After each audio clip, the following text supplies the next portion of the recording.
Not 6,000, not 5,000, and hey, not even 4,000 pesos, because we've negotiated a special discounted price direct from the Pest Reject manufacturer. And if you call in the next 15 minutes, we're passing that discount directly on to you. But wait, call now and we'll double the offer. That's right, order now and you'll get a second Pest Reject Pro for free. Now, get an amazing 600 square meters of pest-free living space. That's two for the price of one. And here's our promise. Try Pest Reject Pro for a full 30 days. And if you don't agree that it's the perfect system to get rats, mice, cockroaches, spiders, beetles, flies, mosquitoes, and all kinds of bugs out of your home, then simply send it back for a full refund. No questions asked. Now, you've got absolutely nothing to lose. This offer won't last. So call now for the easiest way to keep pests at bay. You owe it to yourself and you owe it to your family to at least give it a try. So don't wait, don't delay, don't miss out. Just call 786-9988. That's 786-9988. Our friendly operators are standing by right now to take your call. We accept all major credit cards, check and COD. Hurry, this offer is not available in any store anywhere, so you must order right now. Call 786-9988 and get yours now. Living with pests in your home can be frustrating and sometimes scary. You never know when they might appear, making noises in the middle of the night or feasting on food in your kitchen. With the new Pest Reject Pro, all these problems go away. You and your children will sleep better knowing that critters aren't invading your home under the cover of darkness. So let's do a little experiment. Here I have an aquarium with a rat inside. And here I have the Pest Reject Pro, and it's attached to an electrical wire that's spread evenly around the entire end of this panel.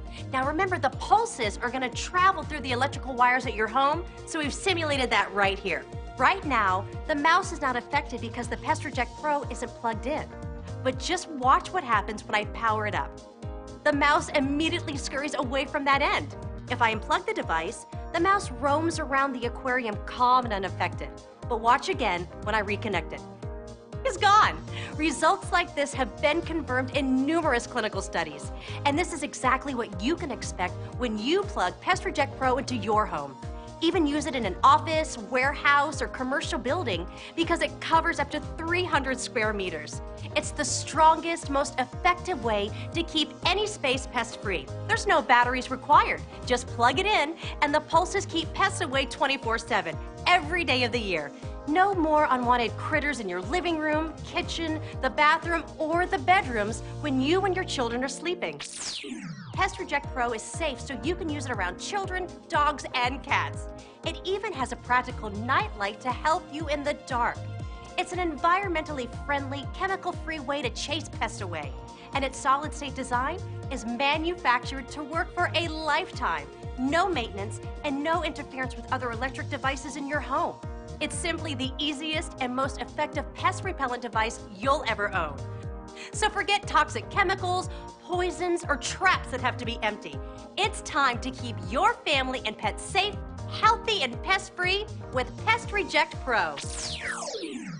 Pesky mice, dirty cockroaches, and other little creepy crawlies. They invade your home and wreak havoc in the walls, the kitchen, and the bathroom, snacking on your food and threatening your family. Chemical solutions are expensive, dangerous, and can be harmful to your children and pets. Well, not anymore. Finally, there's a new and improved way to keep the pests away for good. From the makers of the original Pest Reject, now comes the all-new Pest Reject Pro, the enhanced, improved version that repels house pests more efficiently than ever before, and now also attacks flying pests too. Pest Reject Pro transmits digital electromagnetic pulses through the electric wiring in your walls, forming an invisible grid, reaching every nook and cranny where mice, rats, cockroaches, spiders, and other bugs live and breed, places that cannot be reached with normal pesticides and traps. The pulses affect the pest's nervous system, forcing them out of their nesting areas and away from your home for good. Plus, the Pest Reject Pro features a new ultrasonic pulse amplifier, providing an incredible 300 square meters of coverage strength. That's 50% more than the previous devices, and enough to rid an entire home of pests with just one device. And Pest Reject Pro has built-in ultrasound technology. That means mosquitoes, flies, bees, and other flying bugs will be driven away, never to bother you or your family again. So now your entire living space can be pest-free, from the attic to the basement and every room in between. The bedrooms, the living room, and even the room pests like best, the kitchen. And no need for batteries. Just plug Pest Reject Pro into any outlet and your home will be protected 24/7, 365 days a year. Clinical studies have even proven its effectiveness. It's the most environmentally safe, chemical-free, poison-free solution for getting rid of unwanted pests. Your family and pets will be safer, healthier, and happier. You could easily spend over 20,000 pesos for fumigation pest control specialists, but they use harmful, hazardous chemicals that expose your family to toxic fumes. Why go through that danger? And why spend all that money? Well, now you don't have to with Pest Reject Pro. And today, we have a very special, exclusive TV offer. Don't worry, you're not going to spend 20,000 pesos, not 15,000, not 10,000, not 8,000, not 6,000, not 5,000, and hey, not even 4,000 pesos, because we've negotiated a special discounted price direct from the Pest Reject manufacturer. And if you call in the next 15 minutes, we're passing that discount directly on to you. But wait, call now and we'll double the offer. That's right, order now and you'll get a second Pest Reject Pro for free. Now, get an amazing 600 square meters of pest-free living space. That's 2 for the price of 1. And here's our promise. Try Pest Reject Pro for a full 30 days. And if you don't agree that it's the perfect system to get rats, mice, cockroaches, spiders, beetles, flies, mosquitoes, and all kinds of bugs out of your home, then simply send it back for a full refund. No questions asked. Now, you've got absolutely nothing to lose. This offer won't last. So call now for the easiest way to keep pests at bay. You owe it to yourself and you owe it to your family to at least give it a try. So don't wait, don't delay, don't miss out. Just call 786-9988. That's 786-9988. Our friendly operators are standing by right now to take your call. We accept all major credit cards, check, and COD. Hurry, this offer is not available in any store anywhere, so you must order right now. Call 786-9988 And get yours now. Please pay attention. Where is your waist? Is it here or here? Don't you wish you could hide that excess fat around your waist? Introducing Hollywood Pants. The high-waisted pants with a built-in waistband that makes you look thinner instantly. The secret lies in its high waistband that is designed to slim your waist, flatten your tummy, and hide that unsightly muffin top in just seconds. And with the high-waist design, your legs will look longer and shapely. Look at this. Same woman, different pants. Wow, what a difference! And the Hollywood pants are sewn in a special way so that the backside is cut higher than the front, which means it literally pulls your butt up. Muffin top gone, back fat gone, the comfort of leggings, the look of designer pants, and the power of shapewear all in one garment. And they are incredibly comfortable. The stretchy material conforms to your body so you look great but feel comfortable. You can dress them down or up for business or casual. You can tuck them in or you can wear them almost under any top. So say goodbye to that muffin top, that excess fat around the midsection, and those sagging buns, and say hello to the new you. Well, hi everybody, welcome to our show. Today we're going to talk about just how hard it is to look lean in leggings and perfect in pants. Because you know what they do. They cut right into your skin and they don't provide any support whatsoever.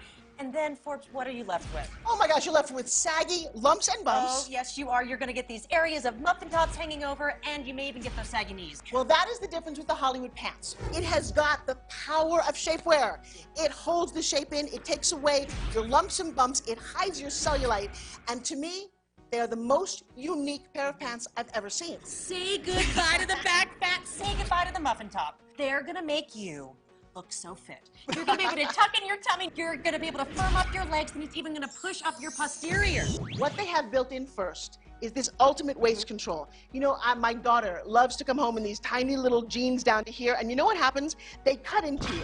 And your muffin top hangs over, and your back hangs over, and you don't look very good. We have created the absolute perfect compression band around the Hollywood pants that make your waist look thinner without the hassle and the struggle of those waist things with the little hooks and corsets. The waistband here, when, like you said, when we told it, look, it goes right back to its original shape. So you have the beauty of your leggings, you have the style of expensive pants, and you have got this shape of shapewear like you have never tried on before. Most pants start under your waist, leaving you with that unsightly muffin top hanging over. Muffin top gone. Back fat gone. You can transform your body just by changing your pants. No matter whether you sit or you stand, with Hollywood pants, you can look like a Hollywood star. Okay, Forbes, let's go ahead and share with everyone exactly why we love our Hollywood pants. So first of all, these are going to be incredibly easy to put on. How many times have you had other pants you struggle to put on one leg and then to even get them buttoned?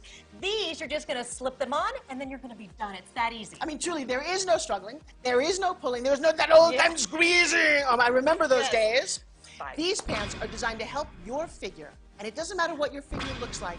Look its very best. What they do is they contour your body. Whether you're skinny or you're larger or you have extra skin, you get into one of these and do it again. You ready to go? And bam. They're never going to lose their shape. Now, what other pants could you ever say that about? Not only do they make you feel comfortable and look fabulous at the same time, but you don't see panty lines and you see this lifted, firm, compressed look. It is one of the most spectacular things I've ever tried on. And here's a huge thing. It actually hides all the cellulite, ladies, that we try so hard to hide.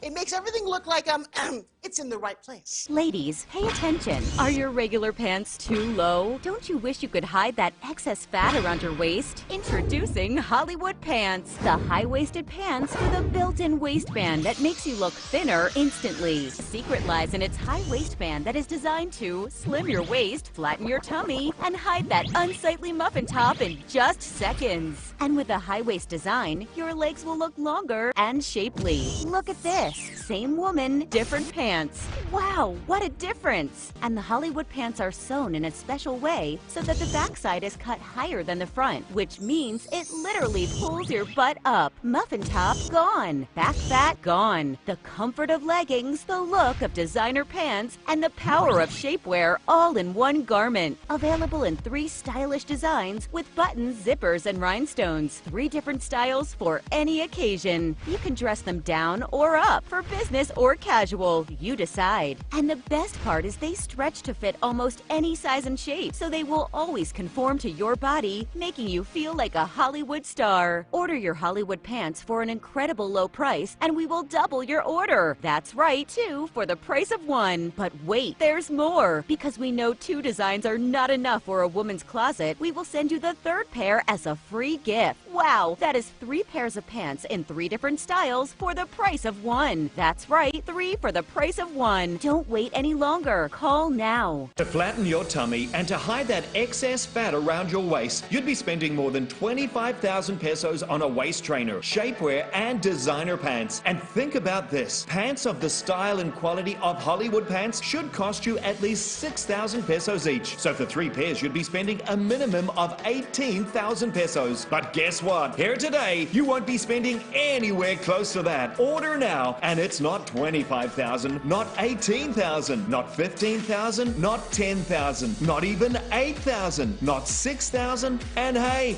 it's not even 4,000 pesos, because when you call today, you'll receive not 1, not 2, but 3 pairs of Hollywood pants, all for an incredibly low, direct from the fashion designer's warehouse at a specially discounted price that we're passing directly on to you. And there's still more. If you're one of the first 18 callers, we'll send it by express delivery for free. That's right, free delivery anywhere in the country. But you must call now, and we're going to give you a whole 30 days to try it out for yourself. And if you're not 100% completely satisfied, send it back for a full refund. No questions asked. So don't wait. Don't delay. Don't miss out. Just call 786-9988. 786-9988. That's 786-9988. Our friendly operators are standing by right now to take your call. We accept all major credit cards, check and COD. Hurry, this offer is not available in any store anywhere, so you must order right now. And Jen, we all want to look great in our clothes, right? Yes. But I'll tell you what, pants are getting more and more expensive, and they're getting lower and lower. And my waist is still here, but the pants start here. Well, let's meet our next guest, Amanda, and see how her pants are indeed fitting. Come on out, Amanda. Okay, she's a beautiful girl. Yes. It's just in the wrong pants. I'm already seeing a couple of things. Well, so look how low her pants are in her cute little crop top. We see skin, but we also see everything that's hanging over, and I don't think it makes her feel very good. Here, come on over here. Talk to me about some of your areas that you're worried about with the pants, first of all, just so we can see. Okay, well, first it cuts right here, and okay, really well, tight. I'm a teacher, so I'm constantly bending over, standing Okay, up. well, when you turn around and you reach on the chalkboard, reach up to the chalkboard. this is what everybody in your right here. classroom is seeing, and I don't think that's as flattering as you want it to be. It's embarrassing. I'm always fussing with my shirt, with my pants, all day long. Okay, It's now exhausting. Without changing her routine at all, you're going to go back and you're going to try on a pair of Hollywood pants, and we're going to see how she feels. You're going to love them. Are you in the same place? I can't wait to see how good she looks. Problem: low-rise pants that make your muffin top hang over the top. Panty lines that show even under your pants. Excess fat on your lower back. So, Forbes, the solution is the Hollywood pants. How about we bring out Amanda? Oh, wow. That is a 180-degree change. She had a full-body makeover in just 5 minutes. That is amazing. I mean, gone is the muffin top, gone are the panty lines. And look at that hourglass shape. That was all hidden before because she didn't have her waistline. Now everything's tight and firm. All right, so Amanda, you've got to Yeah. come down here and tell Come on. us, when you look in the mirror, how do you feel? I feel like a new person. I feel amazing. As you can see, muffin top is completely gone. I don't have any more of those awkward lines and bumps. I really feel like I lost 10 pounds since putting these pants on. You know, I just want to point out, in her other pants, her waist was down here. But look at the Hollywood pant. It has that perfect, snug waistline, and it keeps everything tight and snug right where you want it. Yes, my muffin pop, those lumps, those lines, they're completely gone. Also, one of my favorite parts, they're so easy to get on, they're so comfortable, and look, I can reach everywhere, they're not moving, I can bend down, it's just so practical, and I'm not going to want to run home and take my pants off. No, I could stay in these all day. You know, we are looking at an absolute revolution. Whether you spend a lot of money on designer pants or you don't like how your leggings fit, we have one pant that does it all. If this is what you see when you look in the mirror, and this is what you want to see, introducing Hollywood pants. The ultimate pants that will flatten your tummy, trim your waist, sculpt your booty, hide that cellulite, and make your legs look longer and slimmer. So I know how great I and Jenny both look in our Hollywood pants, but we have two very brave volunteers, Gina and Maggie. They are not very forgiving, and they show everything that they don't like. Now, she is wearing her leggings, which we all love to wear because they're comfortable.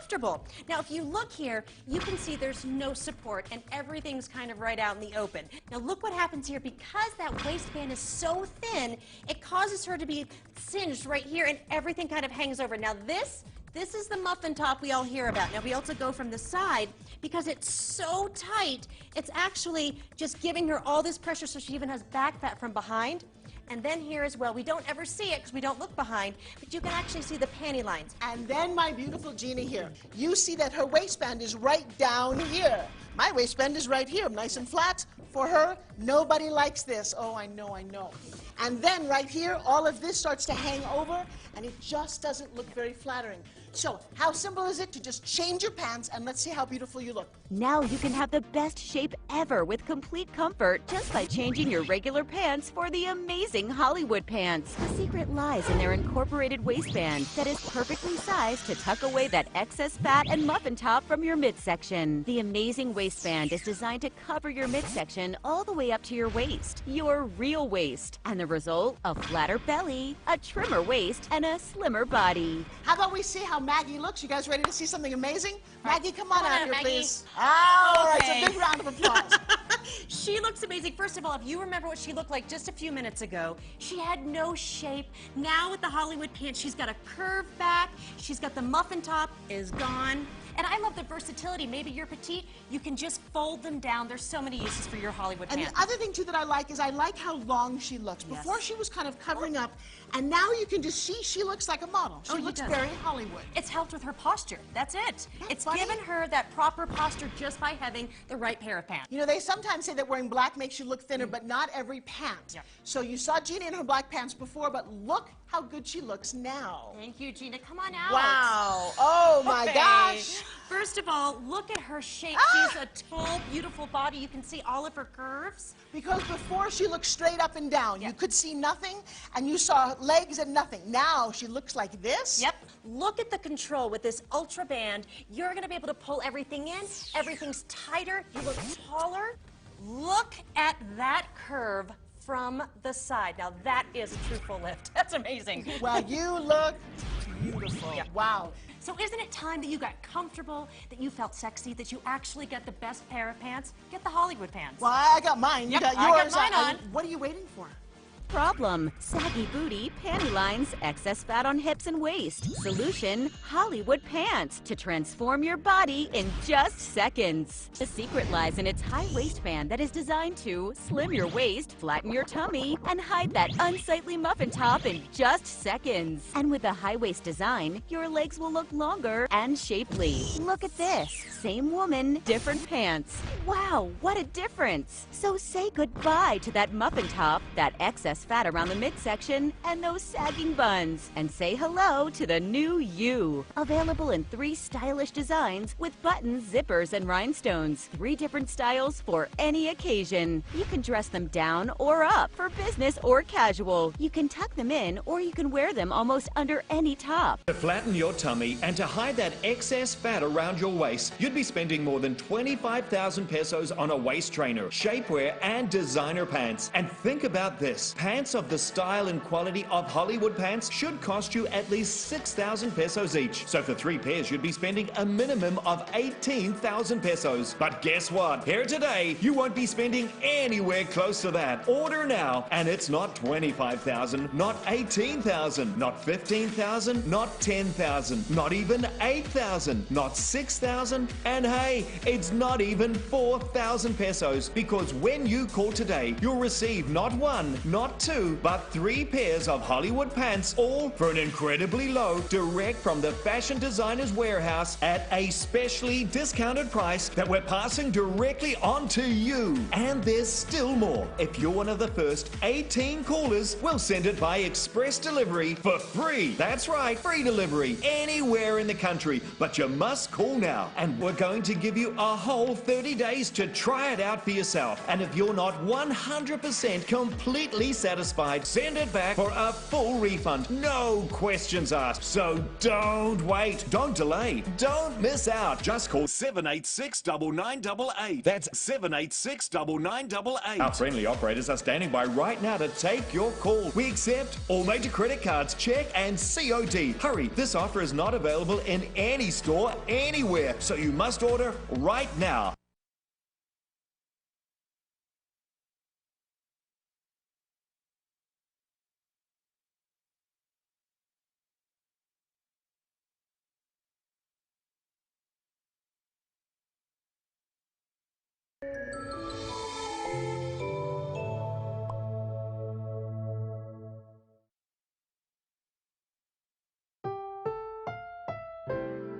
Ang susunod na programa ay rated PG.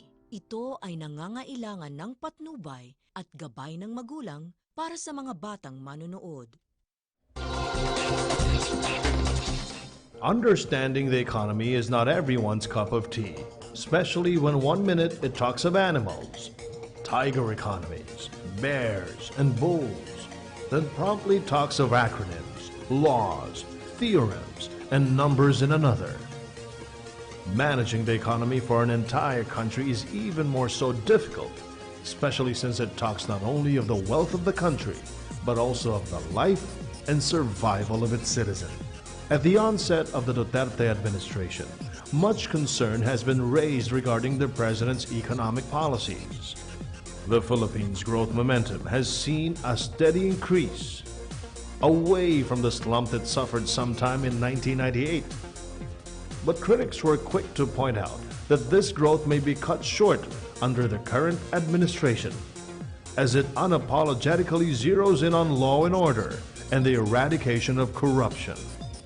But contrary to the initial apprehensions, the country has kept its strong growth performance and is expected to sustain it, with GDP forecast to increase by 6.8% and 6.7% in 2017 and 2018 respectively.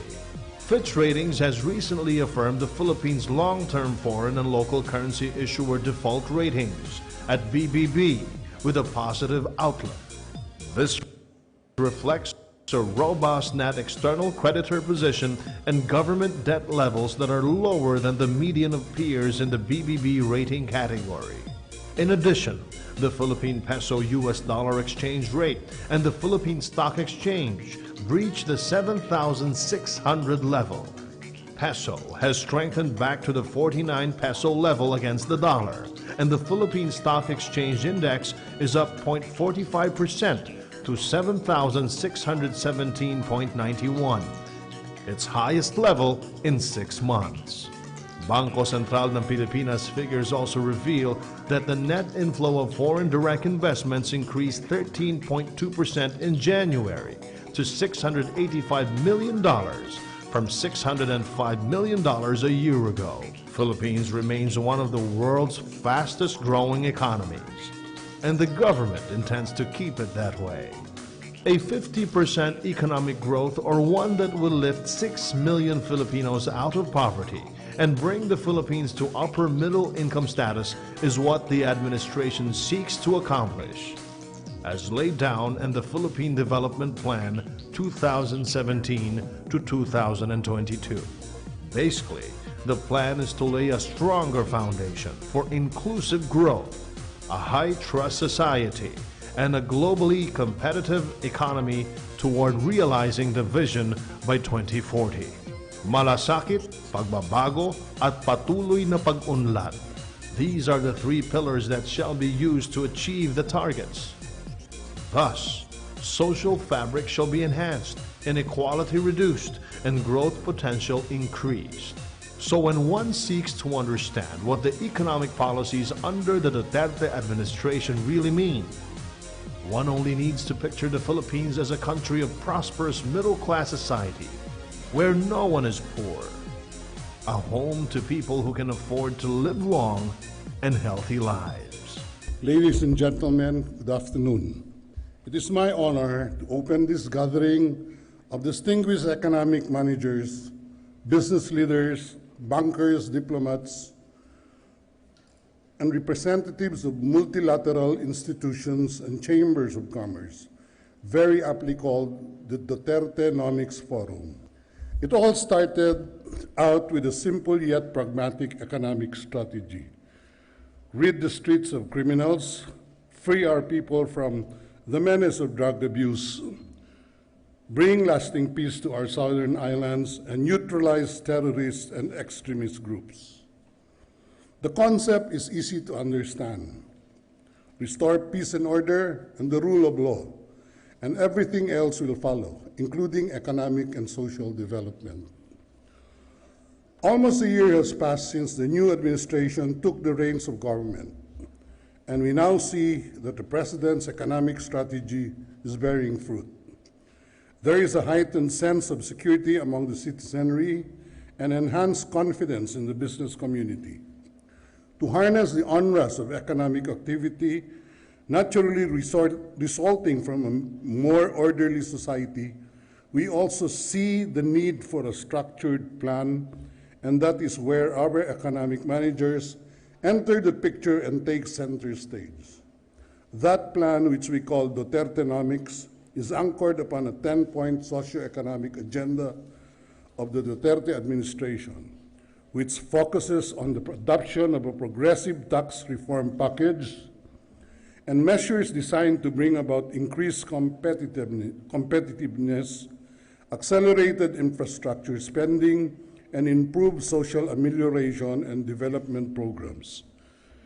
Needless to say, we shall continue current policies that have successfully contained inflation, stabilized foreign exchange, and attracted foreign investments. The President shall also continue to give a special attention to the well-being of millions of overseas Filipino workers who have become a constant and reliable source of national income. All this will be presented to us in a greater detail today by the President's economic managers and our partners in the private business sector. On behalf of the President, I wish you all a meaningful and productive forum. Maraming salamat po. The Philippine economy enjoys what might be called a Cinderella moment. It took us years to rebuild from both the debt crisis in the mid-80s and the Asian financial crisis of the late 90s. Those years required us to undertake austerity measures. These measures, in turn, led us to underinvest in infrastructure. It is here where we should begin rebuilding our competitiveness. Our program of infrastructure build-up will entail trillions in economic investments. We need to undertake these investments for the sake of the next generation of Filipinos, or else they will remain in the same poverty trap that we found ourselves in.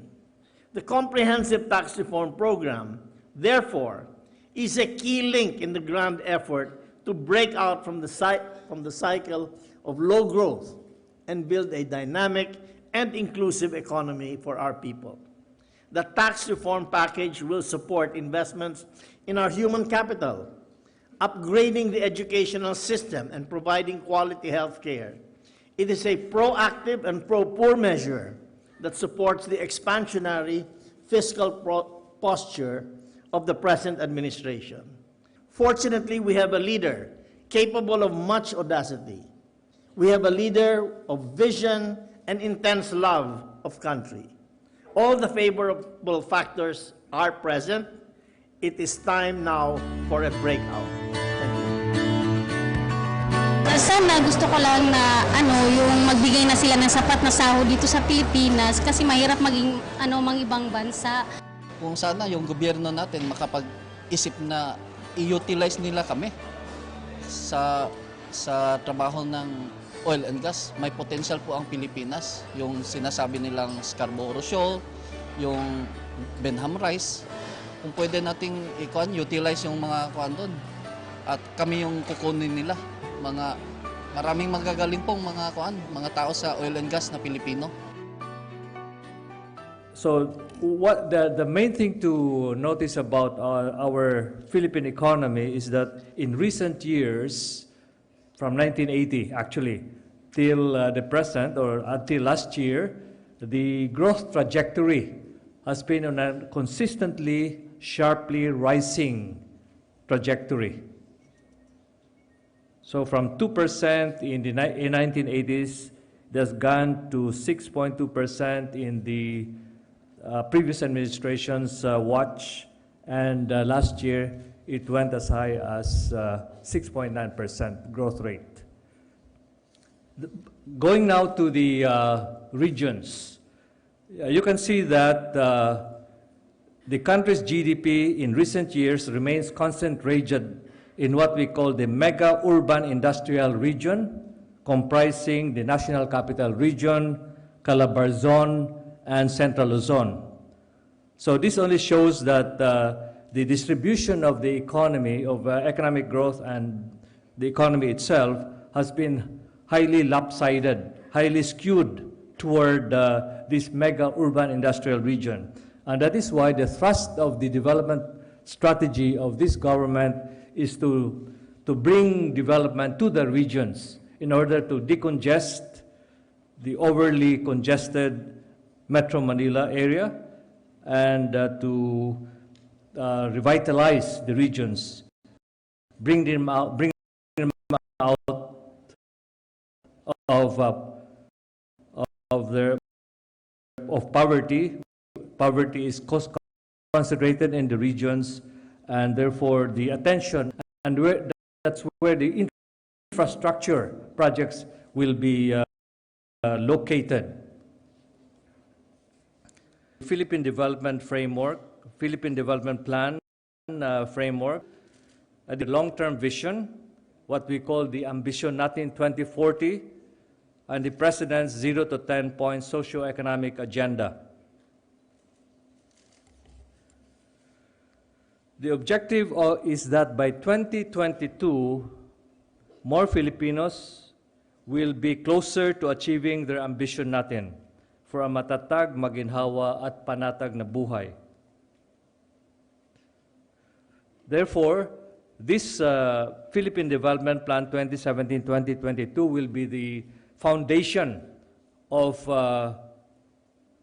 among 4 development plans in succeeding years that will make sure that whatever have been started during this administration could be continued by the succeeding administrations, because if that is done, then we can be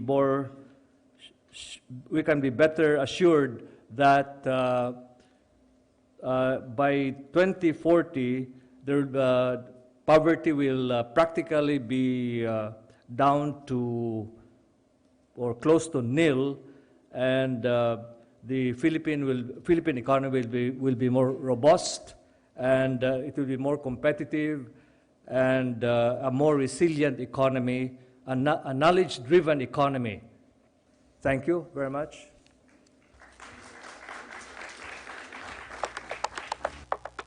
All the best masterpieces start from one line, and the single line begins with a dot.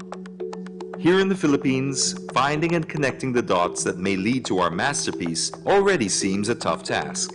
Too many needs, and they all seem too big to fill. But will we let any of these stop us? The good news is, the government does not stop at anything. This is why DPWH, DBM, DOF, NEDA, DOTR, and BCDA are all working together for the first time in history. 6 agencies committed to deliver the boldest and most ambitious infrastructure development ever. 6 agencies ushering in the golden age of infrastructure, which we call Build, Build, Build. This is the vision that will help us achieve our goals. And today, we put this vision into action. With the NLX SLX connector, you can go from Alabang to Balintawak in only 30 minutes. No need to pass through EDSA anymore, so you can use your time for more important things. NLX will also get an all-elevated expressway in Harbor Link, providing a 10-minute access from Mindanao Avenue to Commonwealth Avenue. We are also building a tide embankment project in Leyte, Visayas, which will protect communities in coastal areas against destructive storm surges. No successful country is without an efficient public transport system. So we are extending our trains with PNR North that goes to Clark, and PNR South, which will connect Manila to Los Baños. Explore Davao, Surigao, and Cagayan de Oro without the hassle via the Mindanao Railway. The upcoming Mega Manila subway will also help decongest the roads. For Phase 1, we are connecting Quezon City and Taguig, with more still coming down the road. With the BGC to NAIA bus rapid transit system, you can go from Fort Bonifacio to NAIA in only 20 minutes. We are also expanding the Clark International Airport with new first-class facilities. And the smartest and greenest city in the Philippines is also rising in Clark, which we call the New Clark City, a world-class urban development that will solve Metro Manila's congestion problems. These are but a few of the projects that will blaze a new trail for us, with more coming in the next months and few years. Build for progress, because change only starts through action. Build for tomorrow, because our children deserve a better Philippines. Build with us, and be a guardian of transparency through the Build, Build, Build portal. Visit www.build.gov.ph and stay in the know about all of our game-changing projects. Together, let us build the Philippines. The main infrastructure program, or the main program, of the Duterte administration to grow the economy, reduce poverty, and solve congestion in Metro Manila is to build, build, build. We will embark on the most ambitious infrastructure program in history, which will usher in a golden age of infrastructure. This is why I am very excited to open this session, Build, Build, Build. With us today are the key members of the cabinet and heads of agencies that form part of the Build, Build, Build team. For the first time in history, we are all working together to make all these plans a reality for our people. With us today, joining me, Executive Secretary Salvador Bingbong Medaldea, Secretary Sani Dominguez of Finance, Secretary Ben Jokno of the DBM, Secretary Art Togade of DOTR, Secretary Ernie Pernia of NEDA, Secretary Mark Villar of DPWH, Presidential Spokesman Secretary Ernie Abella, and last but not the least, BCDA President Vince Dizon.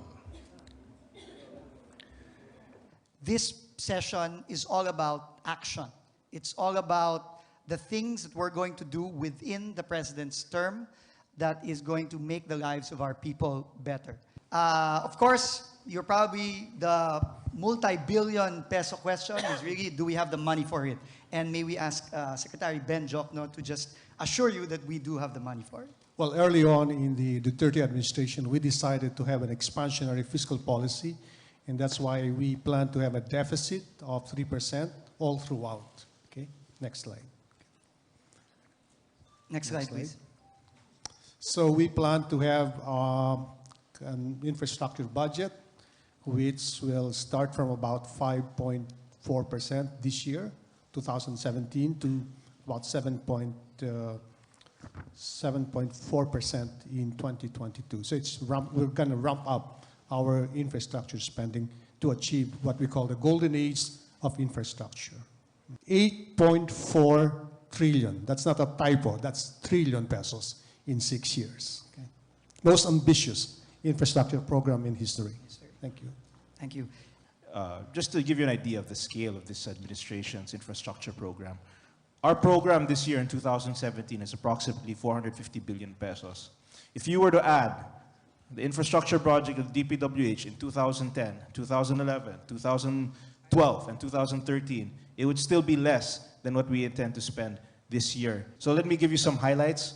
First, what we call, this is a master plan, which we call the Luzon Spine Expressway Network. Now, this Spine Expressway Network is a series of ongoing projects. Maybe you can go to the next slide. There's a map that I'd like to show you. This is a map. Many of these projects are ongoing. Some will be started this year. This is a connection, a spinal, a high-standard highway network that will connect the northernmost province of the Philippines to the southernmost, to Bicol.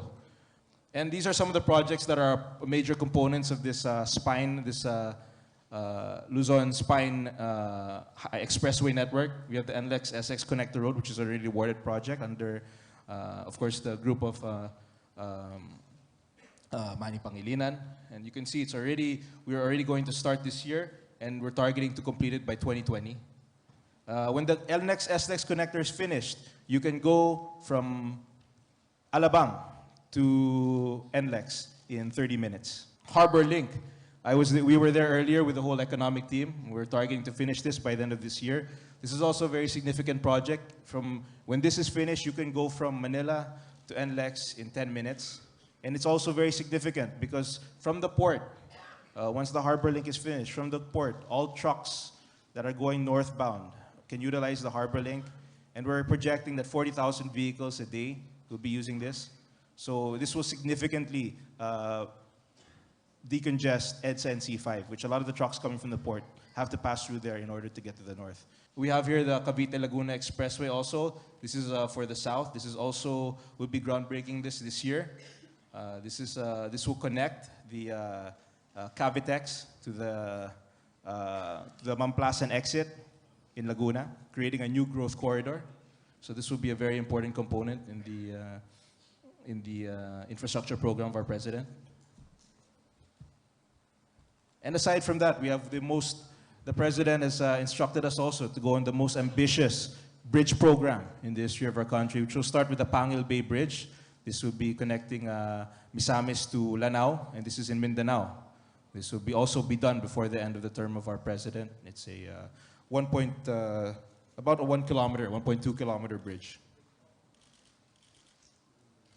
The Leyte Tide Embankment, this is also it's a project that will mitigate disaster. Later on, we'll be inaugurating the Runway Manila, the first pedestrian footbridge going from Newport City to Naiya 3. This is an air-conditioned footbridge with walkolators. This was begun during December, and it was finished in April. And I think this serves as a very good example of what can be done when you combine political will and the private sector. For today and at this moment, let us take a glimpse at the project we seek to undertake in the Department of Transportation related to rails. First is the PNR North Railway. Ito ho yung railway na mag-connect ng Clark. Before this project of railways from Tutuban to Clark has stayed on a platform of talk. In the administration of President Duterte, it is built.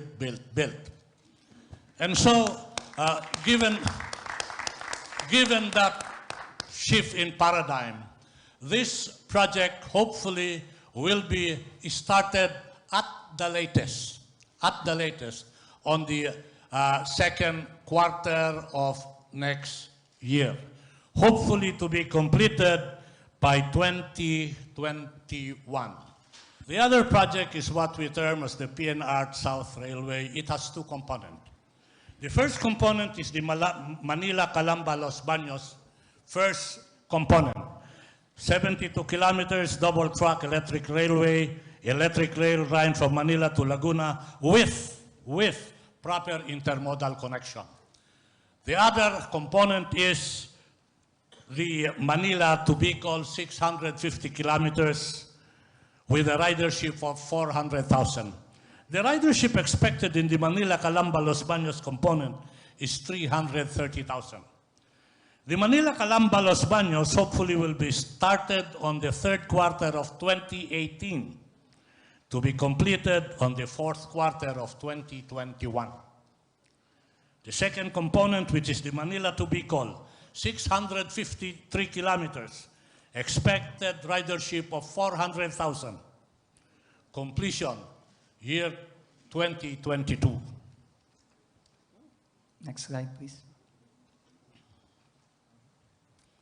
The next slide is on the Mindanao Railways. The completed Mindanao Railways will encompass almost 2,000 kilometers.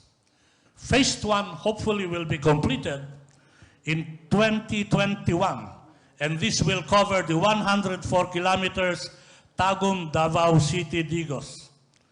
This will be the first railway in Mindanao and will accommodate a ridership of 117,000 per day, and it will reduce travel time between Tagum and Digos to just 1 hour. Listen to this, the ambitious project, one of the very ambitious projects of the Duterte administration.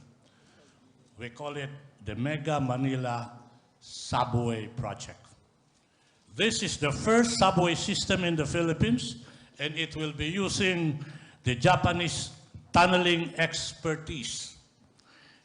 It will allow consistent travel from Quezon City to Taguig in just 31 minutes.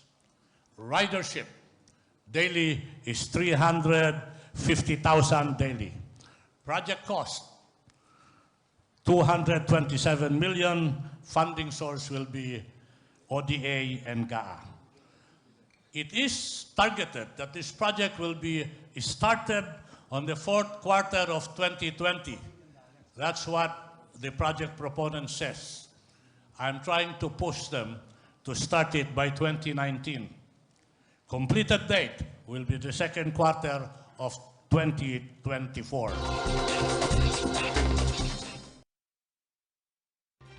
Nagkaproblema ka na ba sa usad pagong na serbisyo ng gobyerno? Nabiktima ka na ba ng fixer?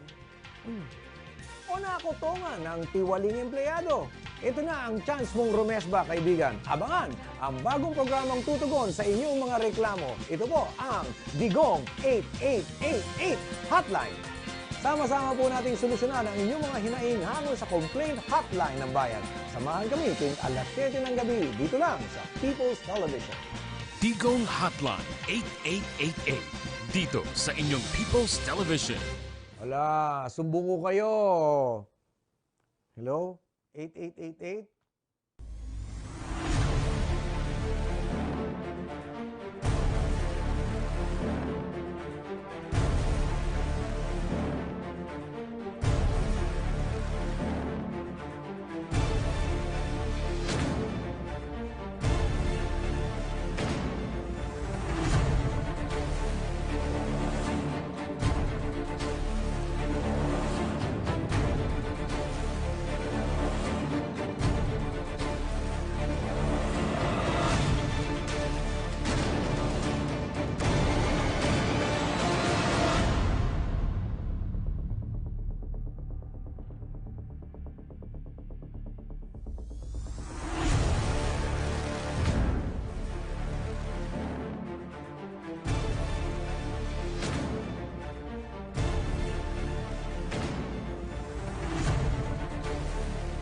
Dahil sa ipinamalas na interes sa medisina, ay nakuha ni Huju ang tiwala ni Dr. Yu.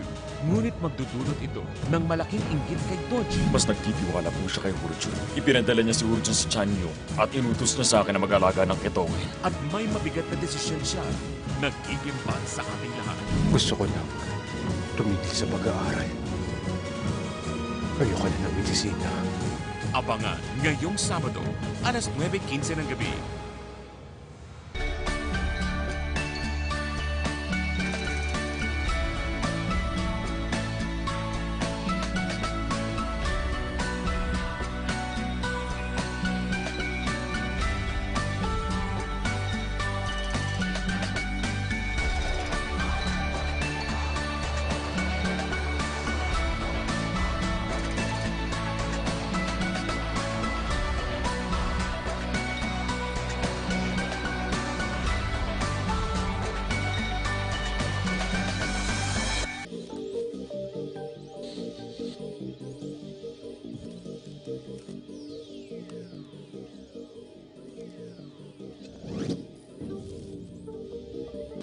In the present administration, all these crimes reduced by 11.74%,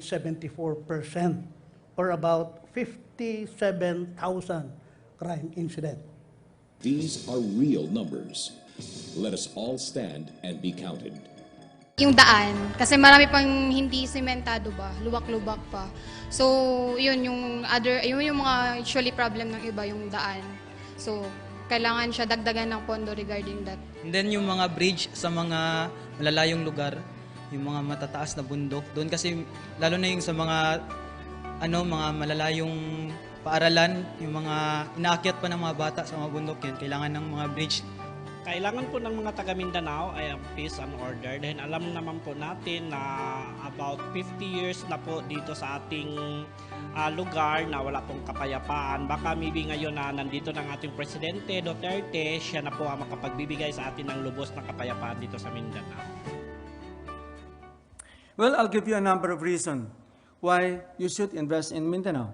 In fact, there are 10. First of all, for the first time in the history of the Philippines, we have a president elected from Mindanao. Duterte gave Mindanao priority, obviously, that's why he won. But the previous administration, over the last how many decades, only gave lip service, but it does not reflect in their budget. Secondly, the government has determined a number of major projects for development in Mindanao, which covers airport, seaports, major roads, and now Mindanao Railway. Third reason, Mindanao is now in the limelight, nationally and internationally, and for two reasons. One, because our president goes home to Davao every week. Number two, that he always talk about the importance of Mindanao, and he obviously gave support to Mindanao, and he's instructed most of the cabinet secretary to give priority. Mindanao has this negative perception. I'm sure you all agree, right? You agree? You know why?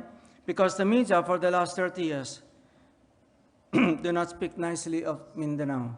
If you want to know Mindanao, you should visit Mindanao, talk to people in Mindanao, and talk to our businessman over there. Talk to people on the street, and maybe to the local government, city and municipal mayor, and talk to the local DTI officers, not national. Then you'll have a better understanding of Mindanao. Mindanao has largest mineral resources on a per square meter than anywhere in the Philippines. Number 6, Mindanao has the best soil for agriculture as percentage of Mindanao total area. 39% of total area, but produce 43% of the country total farm product. An economist once said, agriculture is so valuable because it works with nature, which multiplies the farmer's effort and resource. Agriculture produces more than you put in. Compare this to manufacture, it is sterile because the value of the output is equal or less than the value of its input. Agriculture simply multiplies. Food will never go out of fashion. So why don't we people in Mindanao invest in Mindanao? Well, we actually do, but our investment is not enough. We want more to come in. We realize that Mindanao potential, you will realize Mindanao potential if you just go to Google Map. Look at it. There are so many places largely unexplored. You can also review the research conducted by World Bank, ADB, Philippine government. There are also many foreign-funded researchers. People in Mindanao alone lack the resource to accelerate Mindanao economic growth. We lack capital, certainly know-how, knowledge of international needs and market. And unfortunately, the labor laws on security of tenure protects all, including the incompetent and the dishonest. It is easier to fire an appointed official than one with tenure. Those whom the president appoints, he can just say, loss of confidence. No. Unfortunately, the other with tenure, you can't. So that gives him only one option, to shoot them. Just kidding. But then, why am I telling you this? Well, simply because Mindanao needs more businessmen and top executive like you, who would listen, review the facts, validate, or do more study, and if you find feasible, you would decide quickly and invest. Such investment takes opportunity of using Mindanao as one strategic manufacturing. Well, if you look at Mindanao map, you know down under, Australia, New Zealand, Indonesia, Malaysia, Singapore, Thailand, Vietnam, and Taiwan. Strategic distribution point, strategic farming area, we have the best agri, strategic food processing. You plant, you harvest, you process, you pack, and you export. Since a large number of people in Mindanao are poor, they are ready to work for you. People who need work are more cooperative and nicer than those who can transfer from one company to the other. Mindanao are generally have better employee and easier to work with. Sorry to tell you, people in Manila complain of low wage when they're getting higher than us. Okay. So, where do you like to put your plant or your business? With workers, which workers do you prefer? Those who complain or those who will be happy if you give them a job? You decide. Well, Mindanao agriculture produced 43% of the Philippine farm produce, which I've shown. Mindanao mining is rich and has one of the world's largest gold deposit. Mindanao is most ideal for food processing. Of course, you plant, you harvest, and you package, and you process it, and you sell it. You add value, and yet it is strategic location for distribution. A Taiwan once said, one of the richest man, no, he said, if I know there's a 51% chance of making money, I'll go in. I'm not going to wait till everybody knows, because this way I can make the most. It's now timely. Mindanao has just become visible because of our president. The opportunity is now before everyone starts coming in horde. The first who make the move makes the most. In fact, there is a book about that. The first who starts wins the game. Your chance, your decision. Good afternoon.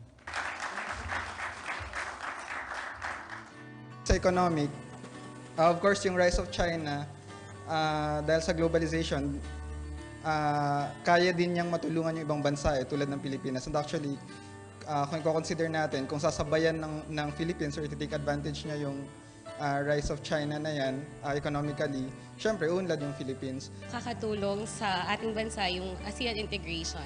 Kasi para sa akin, yung pagtutulungan ng mga countries na member ng ASEAN Association, pag nagkaroon sila ng connection sa isa't isa, mas mapapadali yung communication. At yun nga, yung mga credentials dito sa Philippines ay mas magiging kilala sa ibang bansa. Hindi na tayo gaanong mahirapan na mag-aral pa ulit doon sa lugar na yun. Dahil yung mga napag-aral natin dito, maka-credit doon sa lugar na yun.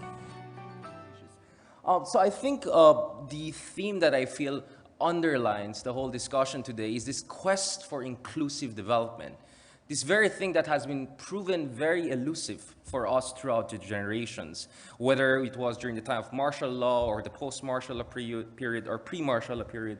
And hopefully the discussion right now is whether we're entering a new stage for the Philippines in terms of creating a kind of growth that really benefits the average Juan de la Cruz. The reality is that we have to be thankful for an achievement. And the achievement we have today is that we have the necessary macroeconomic conditions to finally be acknowledged as an emerging market and no longer the sick man of Asia.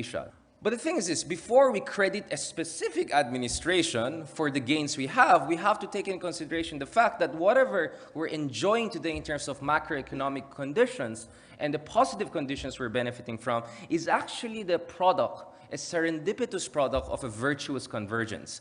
As you know, in 2007 and 2008, there was a Great Recession, unless you were living in a cave without internet. So after the Great Recession, there was a so-called quantitative easing, whereby the developed markets, the Federal Reserve, were printing new money, issuing new liquidity. The fact of the matter is that that money was getting out of the developed world because the interest rates were too low in the developed world, and they were looking for new markets. And just luckily, around 2010 and 11, the usual big stars of Brazil, Russia, India, and China, I don't put South Africa there because South Africa is just there for the purpose of diversity, they were losing their luster. As you know, Brazil has been slowing down. India had current account problems in 2012 and 13. And China slowed down beginning in 2013, and Russia was always overrated anyway, and they were not supposed to be there. So as the big emerging markets were losing their luster, the investors were looking for new destinations. And that's where they look beyond the Tier 1 emerging markets, and they were looking at Tier 2 and Tier 3 emerging markets. And that's where they paid attention to the Philippines, Peru, Thailand, and Indonesia. The other factor is that over the past decade, we have this what I call triangular expansion. The BPO sector together with the real estate sector and retail industry all developing together. And as you know, those three feed each other, right? Have you noticed in Eastwood, for instance, you have the BPO there, you have the retail there, and also you have the real estate sector there. These are triangular expansion that created a virtuous cycle. And the fourth factor was, of course, robust OFW remittances. OFW remittances have been growing robustly over the past 6 to 7 years. And then this is where we have to credit the past administration and the administration before that for creating just good enough policy signal and reform. Many people over the past year or so have been so obsessed about a person called Rodrigo Duterte, who of course won the online poll, not yet the final list. Guess who won the other year? Narendra Modi, the guy on the left, he won the online poll the other year. Now, if you look at President Duterte, his profile is very similar to 3 other major leaders along also other emerging market democracy. It seems something familiar and similar is happening among all of these major emerging market democracies of India, Turkey, Philippines, and Indonesia. What makes these leaders very effective and very popular is that people believe that what they're bringing is not business as usual politics, but structural transformation of the whole economy. One of the factors is that despite all criticism against our president with respect to his statements on unorthodox style of approaching diplomacy, the fact of the matter is that we have engaged on commercial diplomacy on steroids. In just 2 trips, we secured more than $40 billion in pledges. Even if only 10% of that comes in, that's still a huge amount of money. And the fact of the matter is that now you have multiple countries, especially Japan and China, competing for the heart and soul of this administration, a dynamic we never had in the past. So this is a positive thing that we're benefiting from now. And of course, we know that China and Japan, both of them are very active in infrastructure. And hopefully, a combination of those 2 countries can help us to fulfill all of those beautifully ambitious plans that we discussed a while ago. The other factor is historical high political capital. The fact of the matter is this: if you want structural reform, you have to have a leader who has the necessary political capital to implement structural reform. And when you're pushing for structural reform, you're going to go against interest groups, against the oligarchy, so there'll be a pushback. So it's important that your political leadership has maximum possible political capital. And this is precisely what President Duterte has. This is where I'm going to put on my academic hat. My analyst, journalist hat focuses on what French historian Brodel called événementiel, short-term events. The fact of the matter is that the short-term economic landscape is not the most encouraging one. Yes, business confidence went a little bit lower as far as the BSP survey is concerned. Yes, there was currency fluctuation, but remember, we were the worst performing currency the other month. This month, we're the best performing currency. So what a crazy swing of events. So this is a huge level of fluctuation, which means nothing in the long run. It could go in either direction. And third is, of course, we may have our current account deficit after first 14 years, but I think Secretary Jokno was absolutely correct that so what if you have deficit if that means you're investing more and more money in the basic productive capacities of your economy. The long-term prospects for the Philippines are highly positive. The demographic dividend is there. Robust GDP growth over the next 5 years is more or less a consensus among most economies, and you have huge untapped human capital. So if you look at this data by the Goldman Sachs in 2009, it looks at the biggest economies in 2050, and you could see that the Philippines will be among the top 25 or 30 economies in the coming years. The next one is even more interesting. So the Goldman Sachs look at the potential of an emerging market aside from the BRICS. These are the so-called next 11. And if you look at the Philippines, we have better economic potentials than India, Turkey, and Indonesia, those 3 countries I mentioned. And how did they measure it? They look at market size, they look at transfusion of technology and capital, they look at demographic dividend, and they look at regulatory capacity. You put all those 4 factors together, we actually have even better growth potentials than Turkey, than Indonesia, than India, which have been getting more positive international economic coverage than the Philippines. Thank you very much.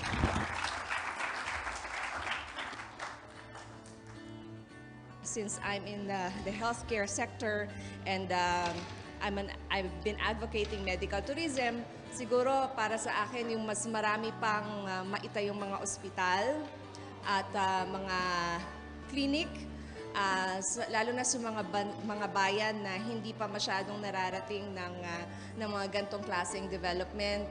Pangarap ko na mawala ang problema natin sa droga kasi isa yan sa nagiging dahilan ng mga nagaganap sa ating krimen, mga pagnanakaw, lalo yung mga rape.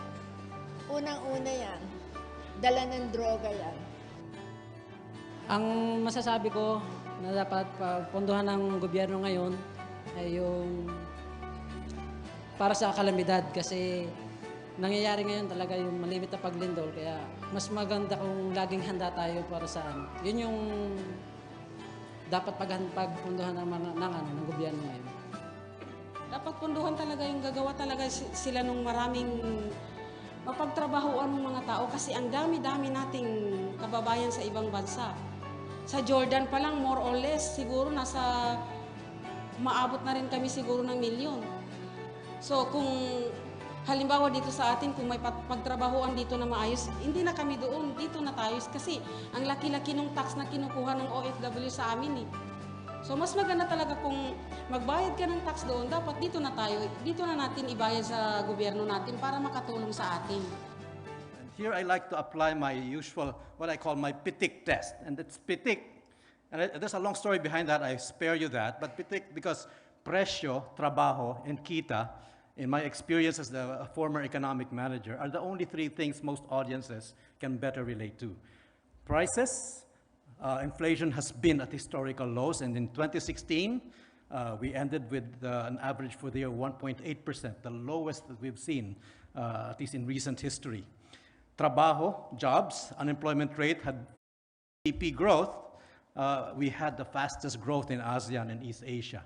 And this is another one that shows you exactly what we mean when I say we're on a roll. Prior to 2010, the average manufacturing growth rate was just about 3%. And the professor earlier mentioned about the importance of manufacturing. Well, we've been averaging close to 8% annual growth rate in manufacturing in the last 6 years, since 2010. Unemployment rate is the good news that I really love to talk about because it's gone down successively for the last 3 years. And so it has already gone down to below 5%, something I have never seen ever since I started watching the unemployment numbers, and that's decades ago. In 2005, deployment of OFWs was growing at about almost 6% annually. In 2010, it was growing about 3.3%. And in 2015, it only grew by 0.69%. Now look at what that. We are not really sending as much of our people abroad to work, and yet the domestic unemployment rate has been dropping significantly. And that means a lot of the jobs are being generated right here at home. Industry, in fact, is the one that has been growing the fastest. It's driving our economic growth. Unfortunately, agriculture is bad news. It's been negative 1.3 in the past year. And of course, services had always been a mainstay. It had always led the growth in the past. And that's why I think it's good news that industry, dominated by manufacturing, is in fact now the fastest growing sector in our economy. In fact, most of the past decade, when I look at the ADB, or the Asian Development Bank's database, the annual average growth of these the total investments of fixed capital formation was anywhere from 1 to 26.2% in our neighbors, and we were at a pathetic 0% average. In other words, investments had hardly grown. In 2010 to 2016, it was 12.3% annual average. That's the last 6 years. In 2016, it was 23.5% annual growth. Investment is in fact growing at such a brisk rate. The quality of the growth has been improving as well. On the demand side, the spending had traditionally been propelled primarily by consumption. They keep saying that it's really OFW's remittances that are driving our economy, because consumption, which is that purple segment of the bar, had always been the dominant part, especially in the early years of the 1990s.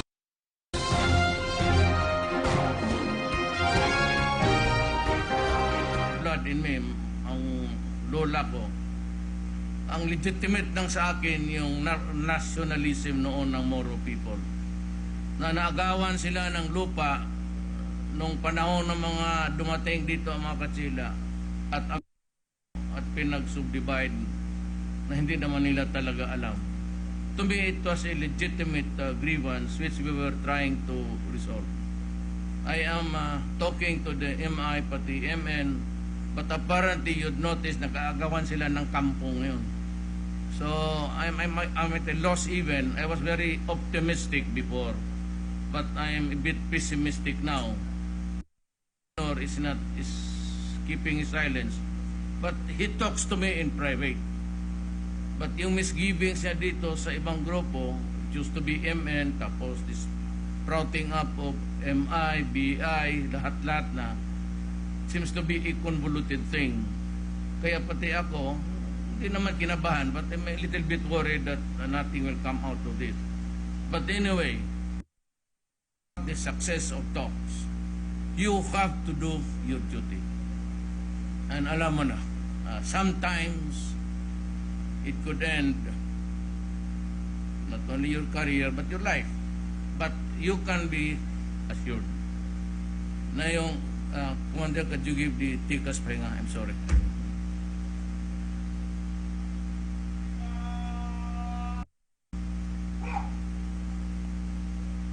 Yung our constant worry, not only soldiers, paski ako, paski yung civilian, our worry is always our family. Anong mangyari ng mga anak natin pag nawala tayo bigla? That is the one thing that bugs us every day of our life. And that is why I know na ano ang nasa. But kindly tell me now, I would like to tell you now, na may program naman akong ginawa. Your children will be assured of education. Pag nawala tayo sa buhay, kasali na ako, ililipad pa naman ako, madilim na, at least yung pamilya ko, alam ko makapag-aral. And your wives and the iwan will be given employment. Automatic yan. Sa lahat na nakaraan ng presidente na ako, the wives are all gets employed immediately. At yung mga bata, kung naan sila sa eskwelahan, they are being financed by government now. That is the least that I can do for you. For your duty to your country. Yan ang maasahan ninyo sa akin. Ang ayaw ko lang yung may magkulang, ayaw ko sa panahon ko na sabihin na huli kami dito, natalo kami, medyo tagilid kasi wala ito, wala ito. Kaya sabi ko sa inyo, sabihin ninyo kung ano ang mayroon, ano pa ang kulang. Kaya kung pintik na lang ang kulang ninyo pag sa Cebu, yun na lang kailangan ninyo, sige, I just want you fully equipped with the frame of mind and komportable ka na kung sakali lang, lahat naman talaga mamamatay.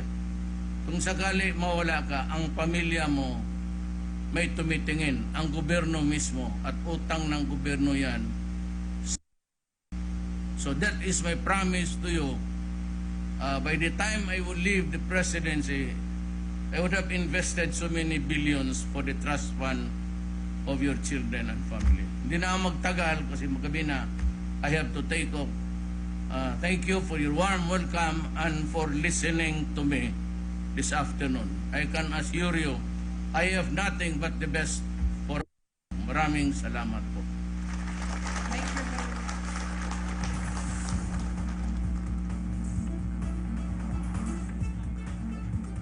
Standby? Wala na.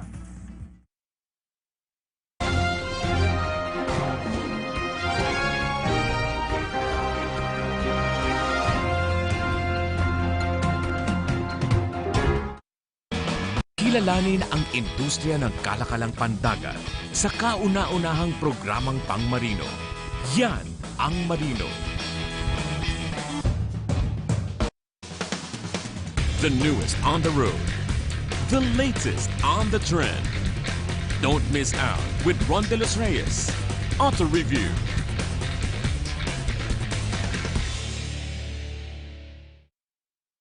Sa pag-asenso, dapat magnegosyo. Kung paano ihahatid namin sa inyo sa loob ng 30 minuto.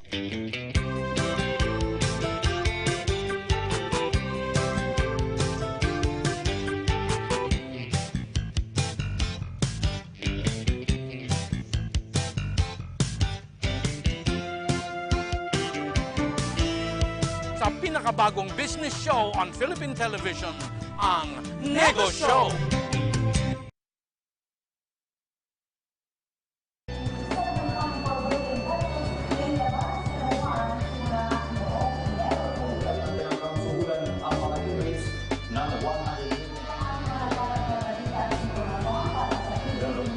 Ang tamang impormasyon sa tamang panahon. PTV News Break mula sa PTV para sa bayan.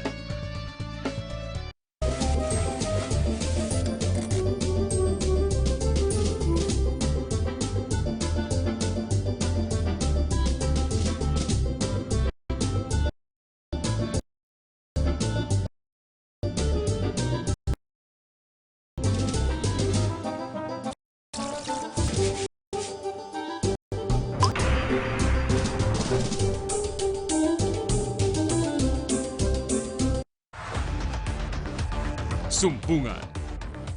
Imbestigahan. Balitaan. Kasama ang mga kakampi ng bayan. Kilos Pronto!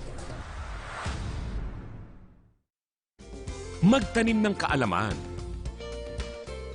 Umani ng kasaganaan. Mag-agri tayo tuwing Sabado ng umaga dito sa PTV. Ang maaksyong mundo ng mga Pinoy na pulis sa Amerika. Go Undercover kasama si Ben Tulfo. Pinoy US Cops Ride Along. Sabado alas 7:30 ng gabi. Stepping into and making sense of the world of business and finance can be a bit daunting. You need the right people who know the lay of the land like the back of their hands to steer you in the right direction. Tony Lopez and Elizabeth Lee, Biz News, every Monday, 8 p.m., only here on PTV.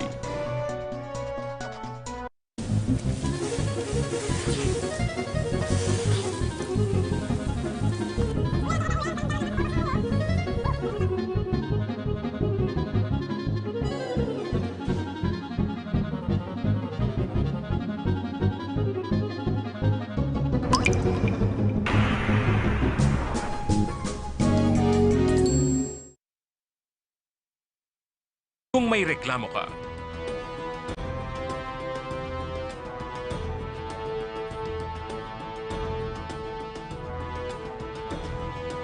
dial 8888, the Public Complaint Hotline. Ang kanilang may cancer yung misis ko. Sabi ko sa misis ko, pagsubok lang sa amin yun, di ba?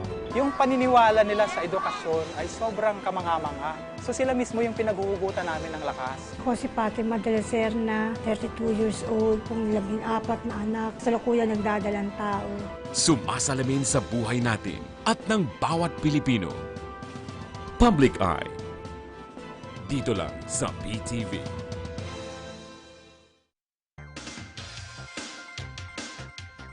GSIS Benefits and Programs, pag-uusapan natin sa GSIS Members Hour.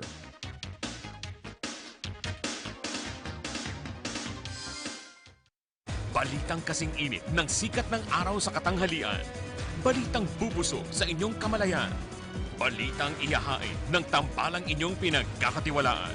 PTV News. Hatid namin sa inyo para sa bayan.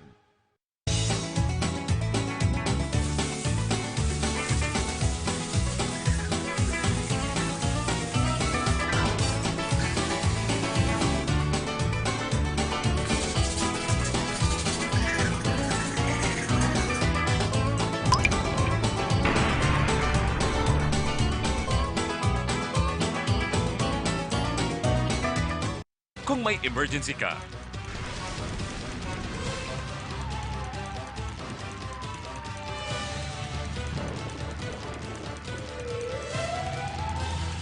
dial 911, the National Emergency Hotline.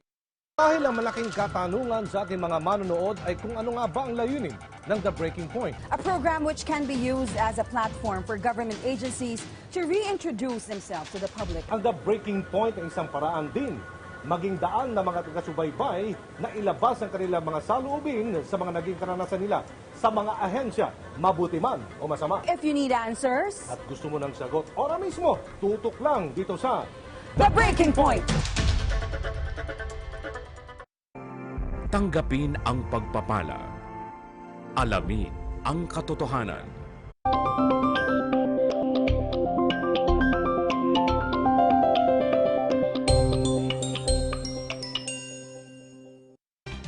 Nagkaproblema ka na ba sa usad pagong na serbisyo ng gobyerno?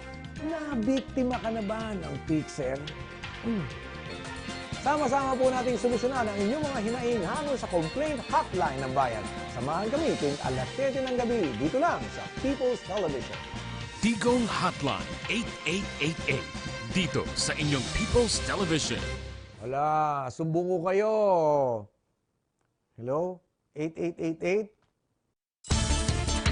Sa pagtatapos ng araw, umpisahan natin ang komprehensibong balitaan. Mga impormasyong karapatan niyong malaman.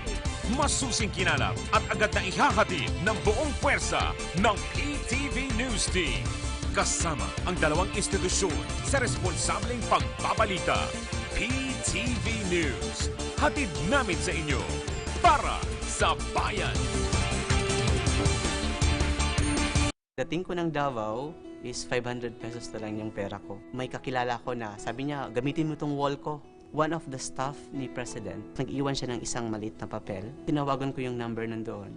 Ikaw ang napili namin to paint the official portrait. Pagkita ni President, niyakap niya ako. I'm just a fisherman's son. Gusto mong survive sa life. It is a dream of Maki that we all look forward to seeing more and more Filipinos succeed in life. Kung lahat tayo magtutulungan, angat lahat.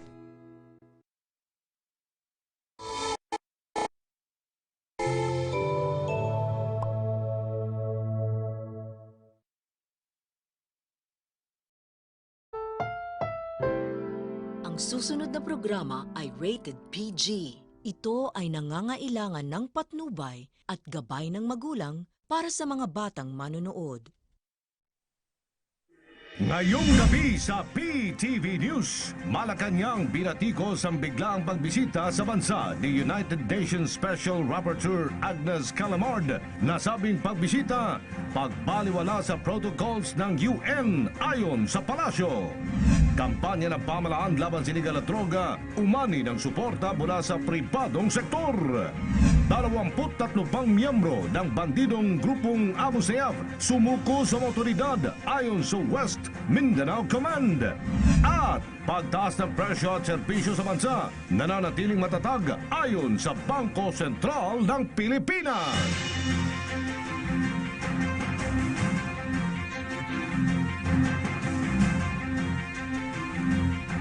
Binatikos ng Malacanang ang pagdating sa bansa ni United Nations Special Rapporteur Agnes Callamard. At ayon sa palasyo, ang biglang pagdating ni Callamard ay pagbaliwala sa kinikilalang protocols ng United Nations. May report si Sweden Velado.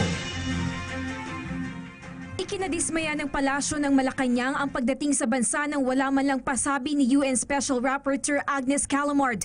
Ayon kay Presidential Spokesperson Ernesto Abella, malinaw na hindi interesado si Callamard na kunin ang buong perspektibo ng mga isyong kanyang hinahawakan, partikular ang human rights. Nasa bansa si Callamard para sa 2 araw na policy forum sa Universidad ng Pilipinas. Tinatalakay sa forum ang problema sa iligal na droga. Noong 26 ng Setyembre 2016, isang sulat ang ipinadala kay Callamard bilang pagbati sa kanyang pagkakatalaga bilang UN Special Rapporteur at imbitasyon na rin na bumisita sa bansa upang lubos na maunawaan ang paraan ng paglaban ng otoridad sa iligal na droga na naaayon sa batas. Subalit, hindi sinagot at pinaunlakan ni Callamard ang sulat at imbitasyon. Giit ni Abella, ang biglaang pagdating ni Callamard sa bansa ay pagwawalang bahala sa kinikilalang United Nations protocols na nataon pa kung kailan nasa Geneva, Switzerland ang senior level delegation ng pamahalaan para makipagpulong sa mga opisyal ng Office of the United Nations High Commission for Human Rights bilang bahagi ng third cycle of the Universal Period Review of the Philippines at para talakayin ang mga issue hinggil sa karapatang pantao. Kahina-hinala ayon sa Department of Foreign Affairs ang pagparito ni Callamard. Dahil hindi niya pinaunlakan ang nakaraang imbitasyon sa kanya, pinakamainam na lugar na sana para pag-usapan ang sitwasyon ng karapatang pantao sa bansa ay sa Geneva. Pero mas pinili niyang pumarito sa parehong panahon. Sagot ni Callamard, hindi kasama sa pagpunta niya sa bansa ang makipagkita at makipag-usap kay Pangulong Duterte, kaya hindi ito maituturing na official visit. I am here solely for the purpose of the conference and the policy forum. I am not here on an official visit. Samantala, wala nang nakikitang dahilan si Chief Presidential Legal Counsel Salvador Panelo para muling bigyan ng formal na imbitasyon si Callamard. Ano, pilitin siya kung ayaw niya.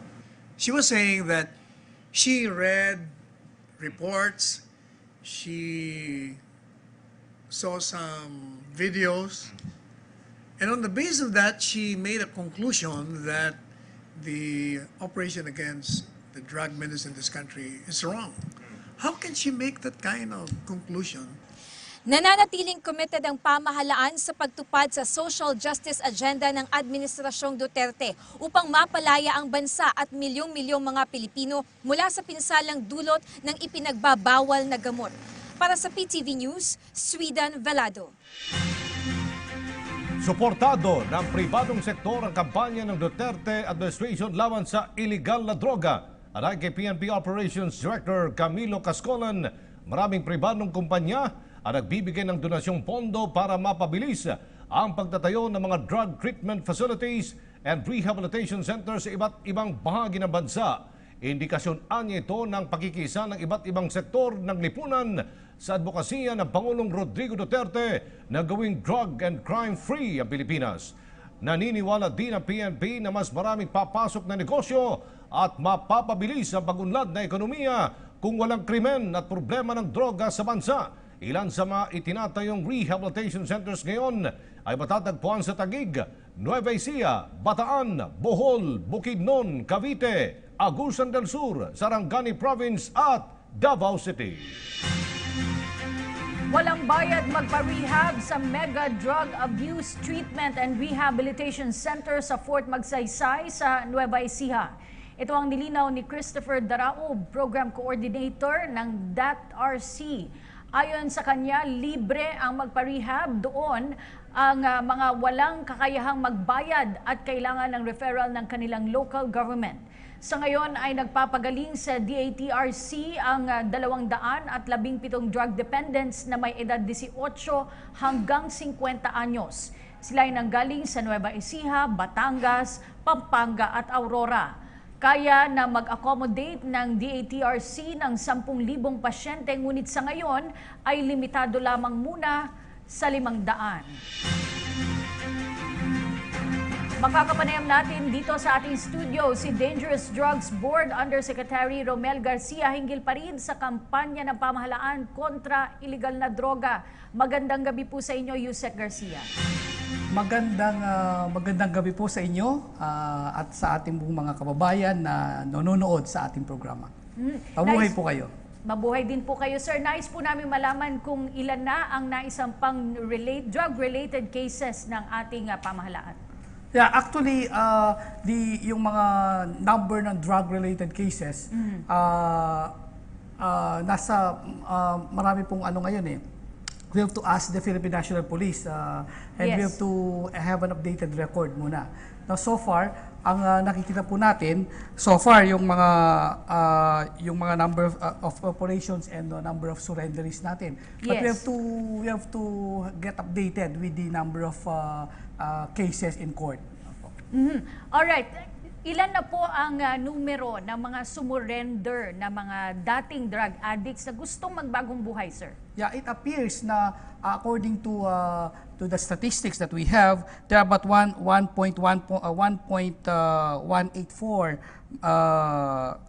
million surrenderies related to drugs in our country today.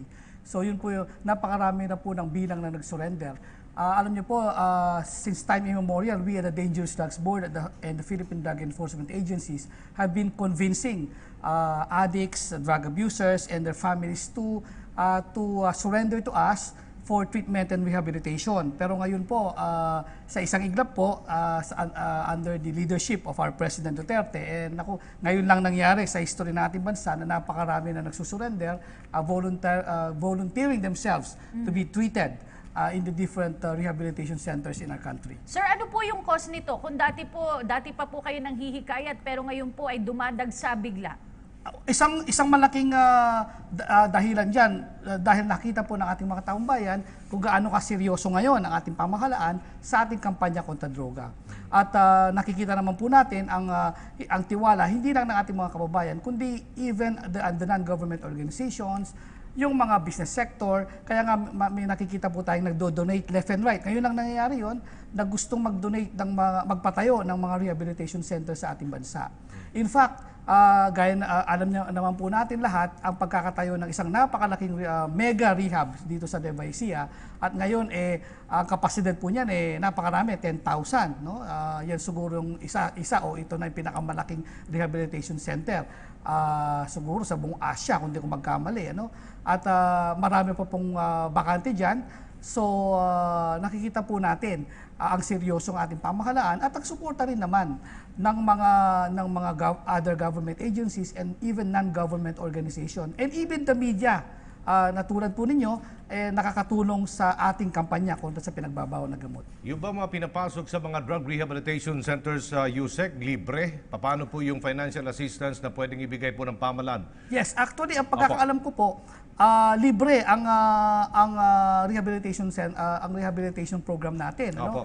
At kahit noon pa po sa Bikutan, halimbawa, kung halos libre yan, kung meron man, yung mga personal things lang naman ang binabayaran diyan. Since time immemorial po, meron po tayong programa sa pagbibigay ng libre o kung hindi man halos libreng rehabilitation program sa ating lalo na ating mga kababayan na nanulong sa droga na hindi kayang magbayad ng isang rehabilitation. Kamusta na po yung mga reform addicts na nakalabas na po ng mga rehab centers? Kung meron man po, may mga trabaho na po sila? Yeah, actually, marami sa mga recovering drug dependence, kung tawagan natin yan, ano, na meron pong mga trabaho. Actually, meron po tayong programa na sa pagbibigay ng employment sa mga recovering drug dependents na nakatapos ng programa. In fact, meron pa po kami pinopropose sa Dangerous Drugs Board na kung tawagin meron po kami kasing programang alternative development na kung saan binibigyan po ng alternatibong trabaho yung mga nagtatanim ng illegal na halaman tulad ng marijuana. Meron pong naging matagumpay na programa ang Dangerous Drugs Board noong mga nakaraan. Ito po ay kadalasan nasa mga areas na merong marijuana tulad sa mga bulubundukin, no? And marami tayong project halimbawa sa Mountain Province Region, meron din sa Cebu na ganoon. And we want to extend that program to include the recovering drug dependents. Yung mga natapos ng rehabilitation, lalo na kung ang problema nila ay kaya sila nag-drugs ay walang trabaho, no? Wala pong legitimate at dissenting trabaho, yan po ang solusyon dyan para mahikayan silang tuluyang magbagong buhay, bigyan sila, kung yan ang kailangan nila, bigyan sila, tulungan silang mabigyan ng mahusay at dissenting trabaho. Yusek Garcia, naging problema po ng pamahalaan yung kakulangan ng mga rehabilitation center, kaya nga po nagpatayo nitong mega drug rehab facility. Ngunit ito po ba ay sapat sa pangangailangan since you've already said there have been 1.2 million surrenderies? Yes, actually, hindi pa po sapat yan. Kung titingnan po natin, there is a great discrepancy between our statistics on the number of drug abusers in our country and the number of rehabilitation centers in our country. In fact, noon, bago po naipatayo yung rehab na yan, there are about more than 50 accredited rehab centers in our country. That is both government and private na po yun. And the rehabilitation capacity of our country is only about 5,000 to 7,000 nung panahon na yon, no? That is bago itinayo po ang rehabilitation sa Nueva Ecija. So with the statistics that we have millions of drug users in our country, drug dependence in our country, so napakakonti talaga. So ibig sabihin, we really need to create more rehabilitation centers in our country. Pero hindi lang po yan ang solusyon, no? We also need capacity building programs para naman in order to capacitate the rehabilitation workers. Kailangan din po tayong mag-train ng mga tao na magpapatupad, no? They will be trained to assist the drug addicts and to man the drug rehabilitation centers in a proper, nice and effective drug rehabilitation program. As much as possible, I-save po natin ang mga drug addicts, jail the pushers, ganun din ang mga drug lords, hindi po ba, Yusek? Paano po Exactly. natin masisiguro na lahat pong nakapagtapos na kung anumang programa sa mga drug rehab centers, hindi na po sila babalik sa kanilang pong masamang bisyo? Paano po natin yan sinusubaybayan itong mga reform addicts po, Yusek? Okay. So actually, meron po tayong programa. Sa totoo lang, after the 6 months rehabilitation program, they are being required to undergo the aftercare program, which is another 18 months. So pag sinabi mo po, sa totoo lang, pag sinabi niyo pong rehabilitation program, hindi lang po 6 months yan actually. Actually, 2 years yan kung tutuusin. 6 months inpatient, nasa rehab sila, doon natutulog. Pagkatapos noon, meron after that, mag-graduate sila, lalabas po sila sa rehab. Meron po silang 18 months aftercare program na kung saan kailangan nilang bumalik paminsan-minsan sa rehab, outpatient basis, and they will undergo the counseling session, family counseling, individual counseling, and they will be required to undergo random drug test, no? Unscheduled drug test habang pumupunta sila to ensure themselves na yung mga yan hindi na muling magdodroga. Okay, And after maraming salamat po sa inyo, Undersecretary Romel Garcia ng Dangerous Drugs Board. Magandang gabi po. Magandang gabi rin po sa inyong lahat. Maraming salamat po. Samantala, ng tanggol ni Dangerous Drugs Board Secretary Benjamin Reyes ang kampanya ng pamahalaan laban sa iligal na droga. Sinagawang Policy Forum, inisa-isa ni Reyes sa mga dahilan kung bakit nararapat lamang nalinisin ang pamahalaan ng iligal na droga sa bansa. Marita Moahe sa detalye. Ipinagtanggol ni Secretary Benjamin Reyes ng Dangerous Drugs Board ang programa ni Pangulong Rodrigo Duterte patungkol sa pagsugpo ng iligal na droga sa bansa. Sa kanyang pagsasalita sa harap ng mga human rights advocates na dumalo sa Policy Forum tungkol sa issue ng droga, ipininisenta niya sa mga ito ang mga datos sa bilang sa mga nakaraang taon hanggang sa kasalukuyang administrasyon ni Pangulong Rodrigo Duterte. Sa mga numerong ipinakita niya, sinabi nito na ayon sa intelligence report, nasa 4 na milyon ang bilang ng mga gumagamit ng ipinagbabawal na gamot. Sa ulat ng Philippine Drug Enforcement Agency, nasa 120 billion pesos ang halaga ng industriya ng droga. Aminado rin ito na nakakalungkot na bahagi nito ay ang katotohanang may mga lulong sa droga at naarestong mga government officials, kabilang na dito ang mismong mga miyembro ng kapulisan. Dahil dito nagsagawa rin ng internal cleansing ang pamahalaan. And unfortunately, we also arrested some government officials. Law enforcers themselves, 195. Elected officials, 274. Government employees, 373. Naging maigting din ang kampanya ng pamahalaan na hanapin at sirain ang mga laboratorio ng shabu. Mahigit 53,000 operasyon laban sa droga ang kinasa ng mga otoridad at sa bilang na ito mahigit 2,000 ang namatay. Sa may mahigit 9,000 homicide cases sa sinasabing kaugnay ng laban sa droga, karamihan dito ay iniimbestigahan pa. Aminado si Reyes na hindi perpekto ang pamahalaan at marami pang dapat ayusin. Subalit ayon dito, sa tagal na niya sa gobyerno, tanging ang administrasyong Duterte lamang ang nagbigay ng atensyon para solusyonan ang lumalalang problema sa iligal na droga ng bansa. Did we see resources flowing to address this issue? And I think majority of the Filipinos agree and demand that we address this particular concern.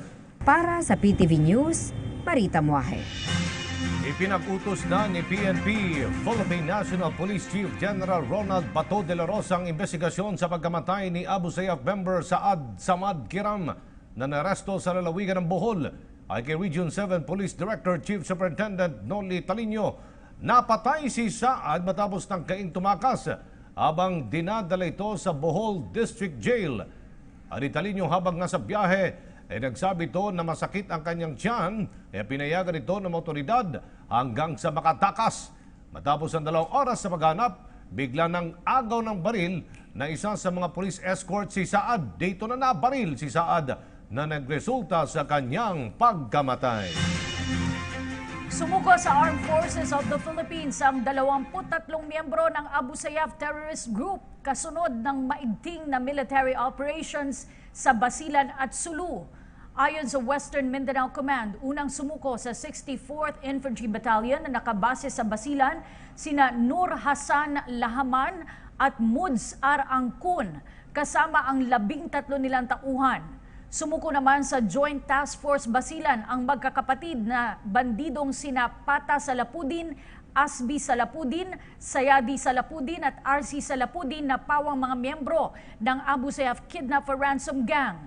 Sunod na sumuko sa Joint Task Force Sulu ang 4 pang Abu Sayyaf na pinamumunuan ni Sub-Leader Udon Hussein.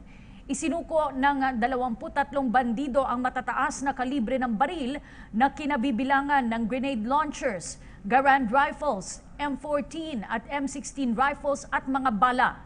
Nasa 40 na ang kabuang bilang ng Abu Sayyaf members na sumuko sa mga otoridad at ngayon nasa kustodiya ng Western Mindanao Command. Susunod sa mga balita. Bilang ng mga naninigarilyo sa bansa bumaba mula nang ipatupad ang sin tax law ayon sa DOH.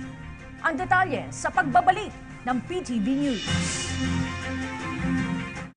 Kung may reklamo ka,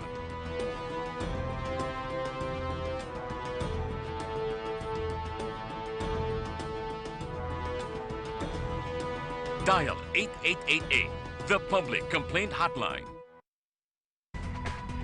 Balitang mapagkakatiwalaan.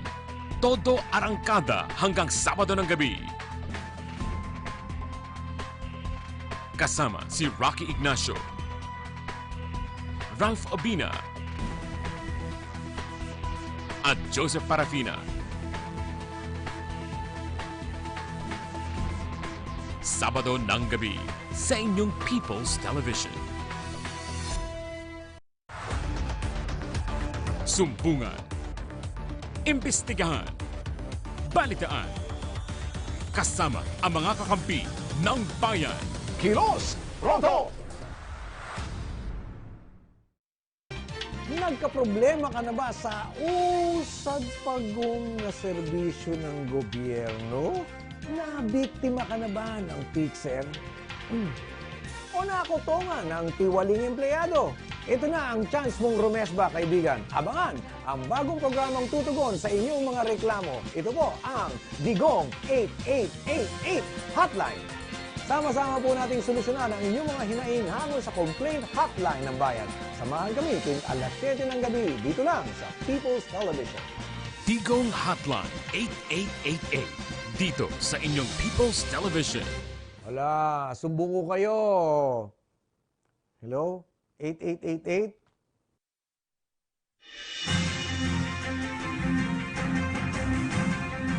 Isang kasunduan ang nakadakdang pirmahan ng Pilipinas at Russia. Live po nitong pagtibayin ang kooperasyon at palakasin pa ang paglaban sa terorismo. May report, Eunice Monte.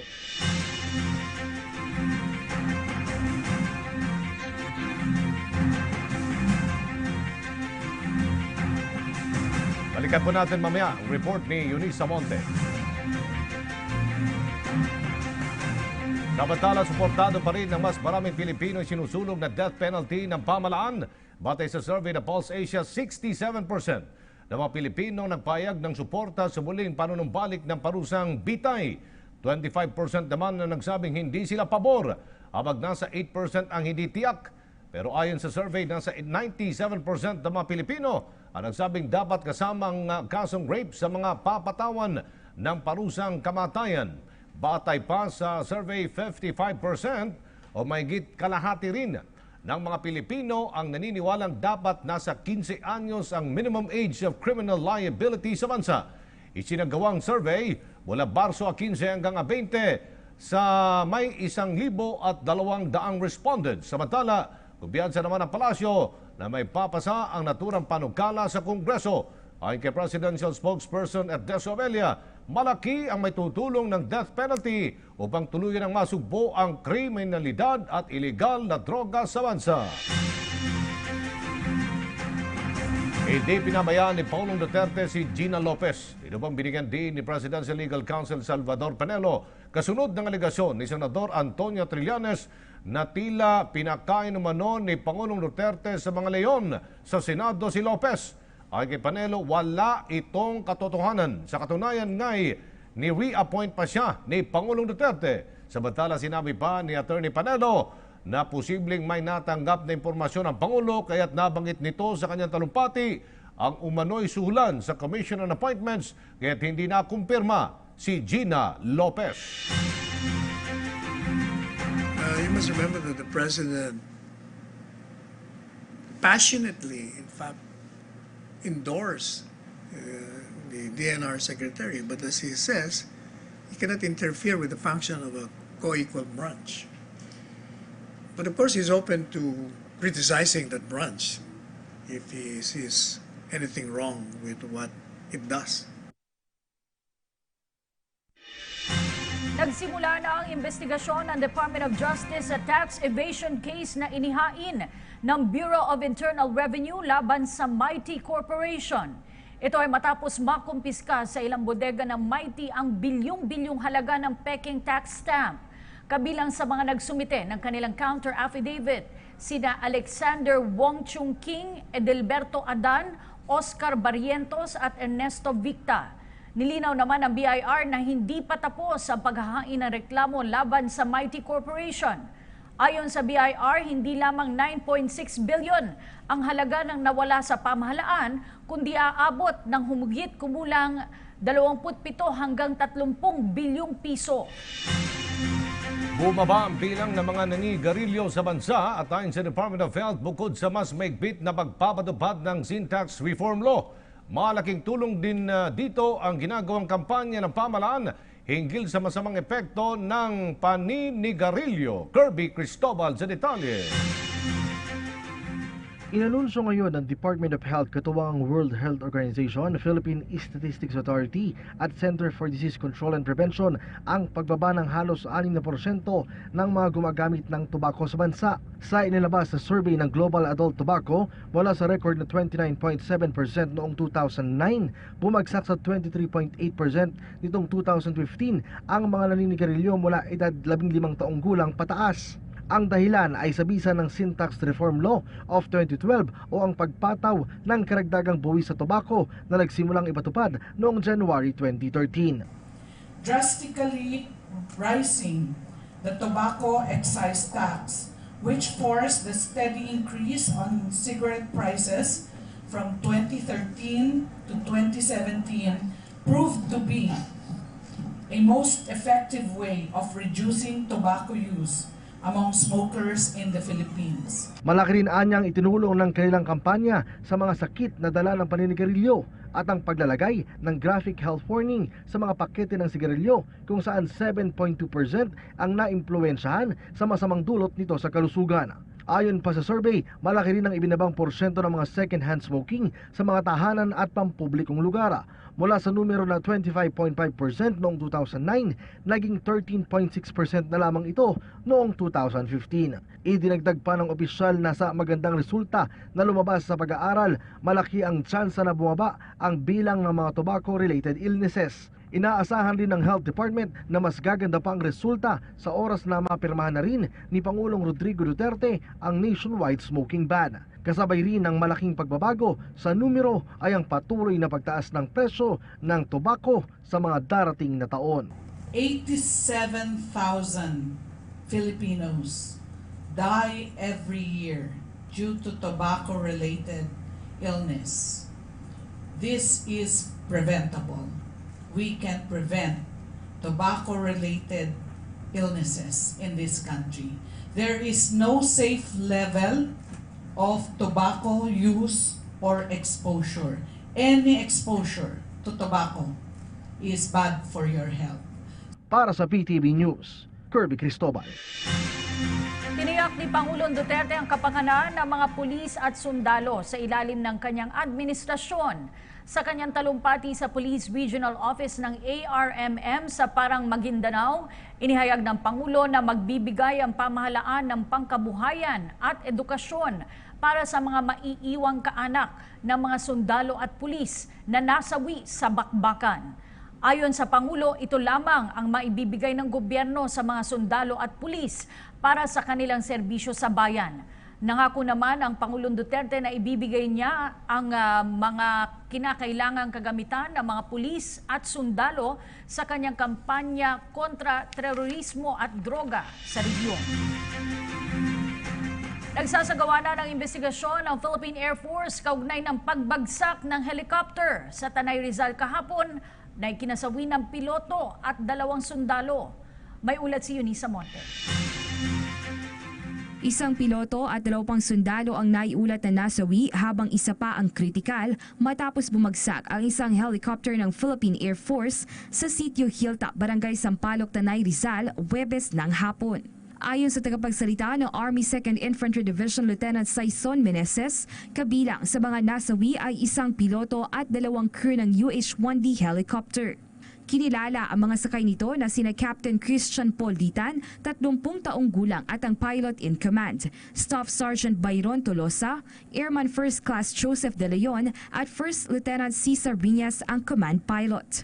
Ayon sa salaysay ng opisyal, pangalawang araw na ng Air-to-Ground and Disaster Rescue Operation Training o AGOS na kinabibilangan ng 60 sundalo ng 2ID at 12 pulis mula sa Region 4A na ginaganap sa Camp Kapinpin, Tanay Rizal. Pauwi na mula sa practical exercises ang 4 nang biglang magkaproblema sa kanilang paglanding pasado 3:00 ng hapon. Agad naman dinala sa AFP Medical Center sa Viluna, Quezon City ang isa pang piloto na bumagsak na aircraft na nasugatan sa insidente upang malapatan ng lunas.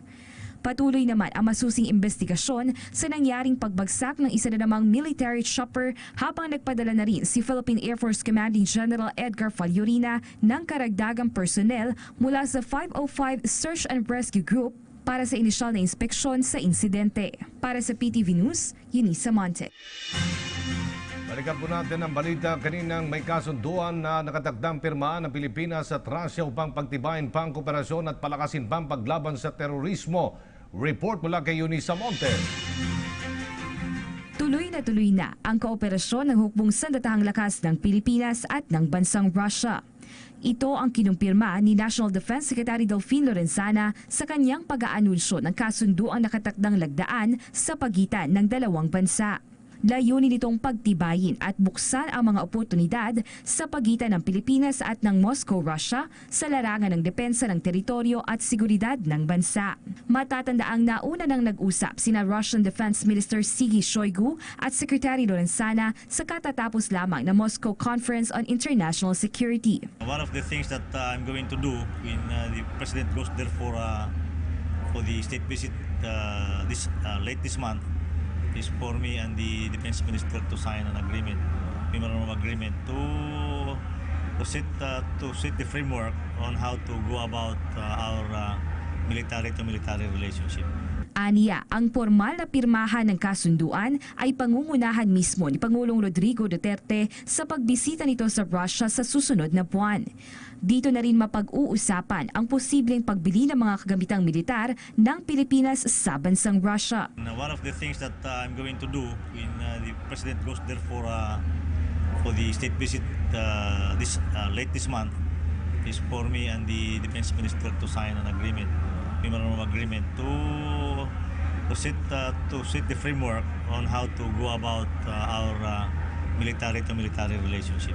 Partikular interesado ang Department of National Defense at AFP sa pagbili ng Russian sniper rifles at karagdagang aircrafts. Si Pangulong Duterte mismo aniya ang nag-utos na tingnan ang Russian military equipment para sa pagpapatuloy ng AFP modernization program. Tiniyak rin ito na suportado naman ng buong kasundaluhan ang mga planong pag-upgrade ng Pangulo sa mga kagamitan sa larangan ng depensa. Para sa PTV News, Eunice Monte. Inilunsad ng Light Rail Transit Authority o LRTA ang high-tech na paraan upang mapabilis ang biyahe ng daan-daang libong mananakay ng LRT. Tinawag ang programang PARDS, Passenger Assist Rail Display System, isang teknolohiyang proudly Philippine-made. Ria Fernandez sa detalye. Mas dadali na ang pagpaplano ng lakad ng halos 300,000 pasahero ng LRT2 araw-araw. Ito'y dahil sa bagong lunsad na Passenger Assist Rail Display System o PARDS, teknolohiyang libreng ginawa ng Pinoy company na Trackmate para mapagbuti ang serbisyo sa tren. Sa pamamagitan nito, makikita na ng mga pasahero sa mga monitor ang train arrival at departure, gayon din kung may delay sa biyahe, at meron ding mga balita at public service announcement. Bukod dito, nakatakda ring gumawa ang trackmate ng Pards on-the-go mobile application. Inspirasyon ho namin talaga is para mapadali yung lalo na pag hindi ka sanay or hindi ka familiar doon sa lugar, nakakatulong talaga siya sa iyong pag-commute araw-araw. At the same time, it's high time na ating maiangat yung serbisyo or yung kalidad ng ating transportasyon dito sa Pilipinas, kagaya ng ating mga bansa, karating bansa. Sa parte naman mismo ng Light Rail Transit Authority o LRTA, pinaghahandaan na ang rehabilitasyon ng 14 na taong gulang na LRT2. Papalitan po natin lahat ng elevators at escalators. I-improve po natin ang air conditioning. No? Katulad po ngayon, medyo napapansin ninyo, natatalo yung lamig ng loob ng train ng mga ilaw natin. Ano? Yan, isa po yan. At pati po yung tinatawag na gangway, no? Kung saan nagdudugtong yung mga coaches, ay papalitan din po yan. O dahil in the past, isa sa mga issues dito ay pag umuulan, ay tumutulo yung loob ng train, no? Inaasahang Nobyembre, formal na masisimula ng mga ito na magtatapos taong 2018. Para sa PTV News, Ria Fernandez. Maliban sa pagiging isang huwarang pulis, isa na ring abogado si PO2 Benito Alba. Bagamat hindi naging madali sa kanya na pagsabayin ang trabaho at pag-aaral, ang determinasyon at disiplina sa sarili, ang kanyang puhunan para makamit ang pangarap. Kilalanin natin siya sa ulat ni Kim Feliciano.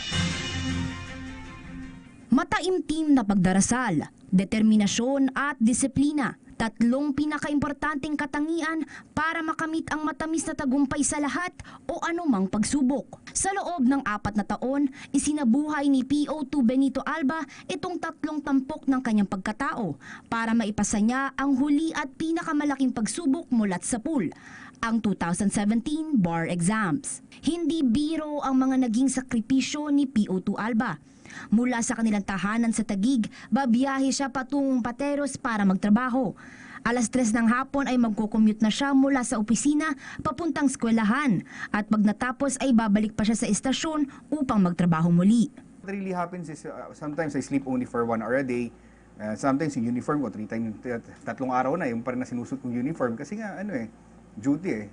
Pero it worked out naman. I learned more about the law, nalaman ko yung mga process about warrantless arrest and all those procedures which are related to police work.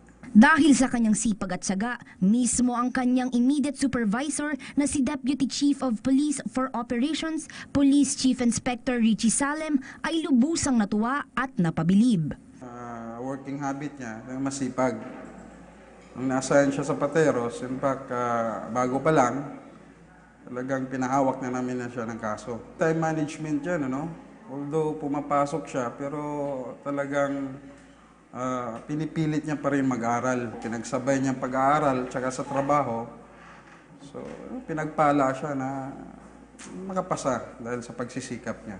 Para naman sa mga nangangarap na maging working student sa pag-aaral ng abogasya, ito lamang ang maipapayo ni PO2 Alba. As much as possible, you need to speed read. And number 2, kailangan kailangan avoid mo muna yung mga vices, ganyan. Tapos every opportune time that you have, dapat magbabasa ka talaga and memorize. Vitamins also, don't forget your health. Every time, opportune time that you could sleep, instead na yung lagi itapat mo sa ibang bagay, gawin mo na lang yan. So parang talaga ma'am, discipline.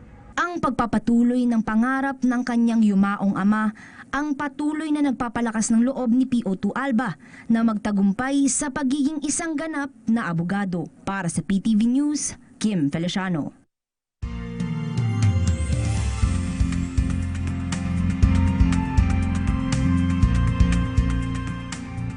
Happy Friday! Update naman tayo sa panahon. Maghanda muli sa posibleng localized thunderstorms o yung biglaang buhos ng ulan, partikular sa bahagi ng Mindanao, Caraga Region, Davao Region, maging ang Zamboanga Peninsula. Mataas din ang chance na makaranas ng thunderstorms dito sa Central Luzon, kabilang ang Metro Manila at ang southern sections ng Ilocos Region, Mimaropa at sa Calabarzon. Habang bukas naman, good weather tayo sa bahagi ng Visayas at sa Soxar sa ARMM.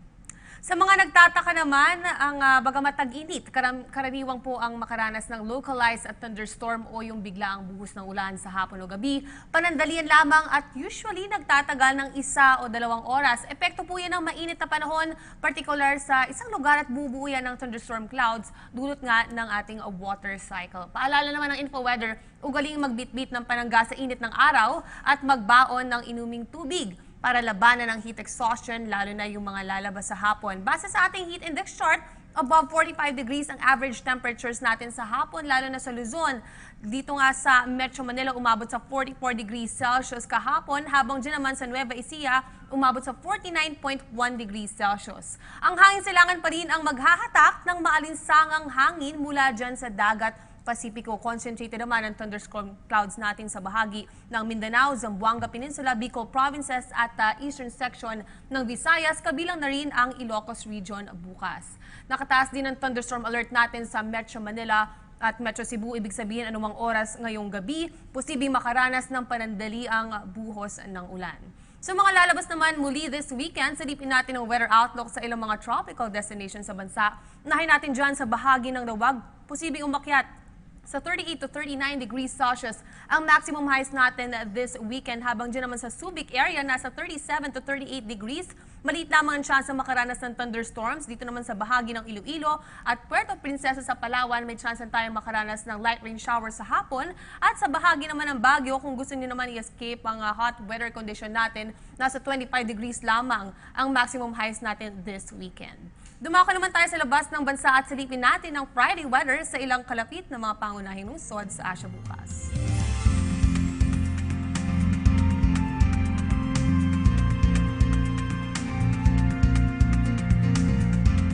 Yan muna ang latest mula rito sa PTV Info Weather. Ako si Ice Martinez. Magandang gabi.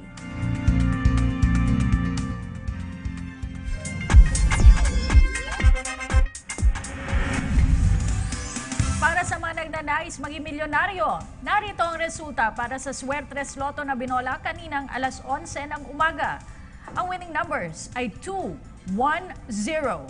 Ang winning numbers naman para sa Swertres Lotto draw kaninang alas 4 ng hapon ay 0, 6, 1. Para naman sa Easy 2 Lotto draw kaninang alas 11 ng umaga, ang winning numbers ay 17, 21. Ang resulta naman ng Easy 2 Lotto draw kaninang alas 4 ng hapon ay 18-27. May pagkakataon pa para tumaya sa pinakamalapit na Lotto outlets sa inyong lugar. Maaari pang tumaya para sa Ultra Lotto 658 at Mega Lotto 645 hanggang alas 8:30 ngayong gabi. Mapapanood ang Lotto draws mamaya alas 9 ng gabi dito lang sa PTV.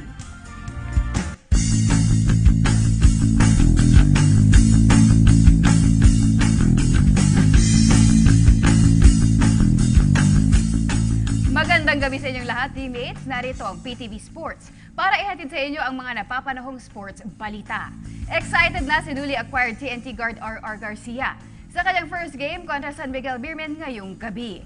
Ang kanyang saloobin sa trades sa report na ito.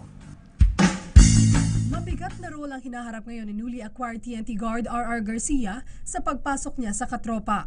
Dalawa kasi sa mga makakapalitan niya sa pwesto ang magiging abala para sa Gilas Pilipinas sa paglaban ng bansa sa 2017 SIABA Championships. Ayon kay Garcia, bagamat higit 1 linggo pa lamang siya sa koponan, ay kinausap na siya ni TNT mentor Nash Racela sa magiging role niya sa team. Tinanong niya lang kung kaya kong maglaro ng mahabang minuto. Sabi ko naman, siguro coach, maglalaro ako pero kung hindi ko kakayanin, siyempre, sasabihin ko naman kung kailan ko magpalabas. Siguro magtulungan lang kami. Hindi ko naman kaya na ako lang mag-isa. Siyempre, kailangan team kami. Bukod sa excitement sa reunion nila ni Coach Nash, excited na rin daw siyang makaharap ang kanyang former team San Miguel Beermen ngayong gabi. Nagbigay naman ng update ang former FEU Tamaraw star player sa lagay ng kanyang balikat na sinasabing isa sa major factors kung bakit siya napiling i-trade ng Beermen. Hindi ko naman pinapabayaan to kasi siyempre ito yung magbubuhay sa akin sa career ko. Kaya lagi lang ako nag-rehab, strengthening. Yun lagi ang sinasabi sa akin, lalo na yung PT namin. Huwag kong pabayaan to. Dapat araw-araw kong palakasin.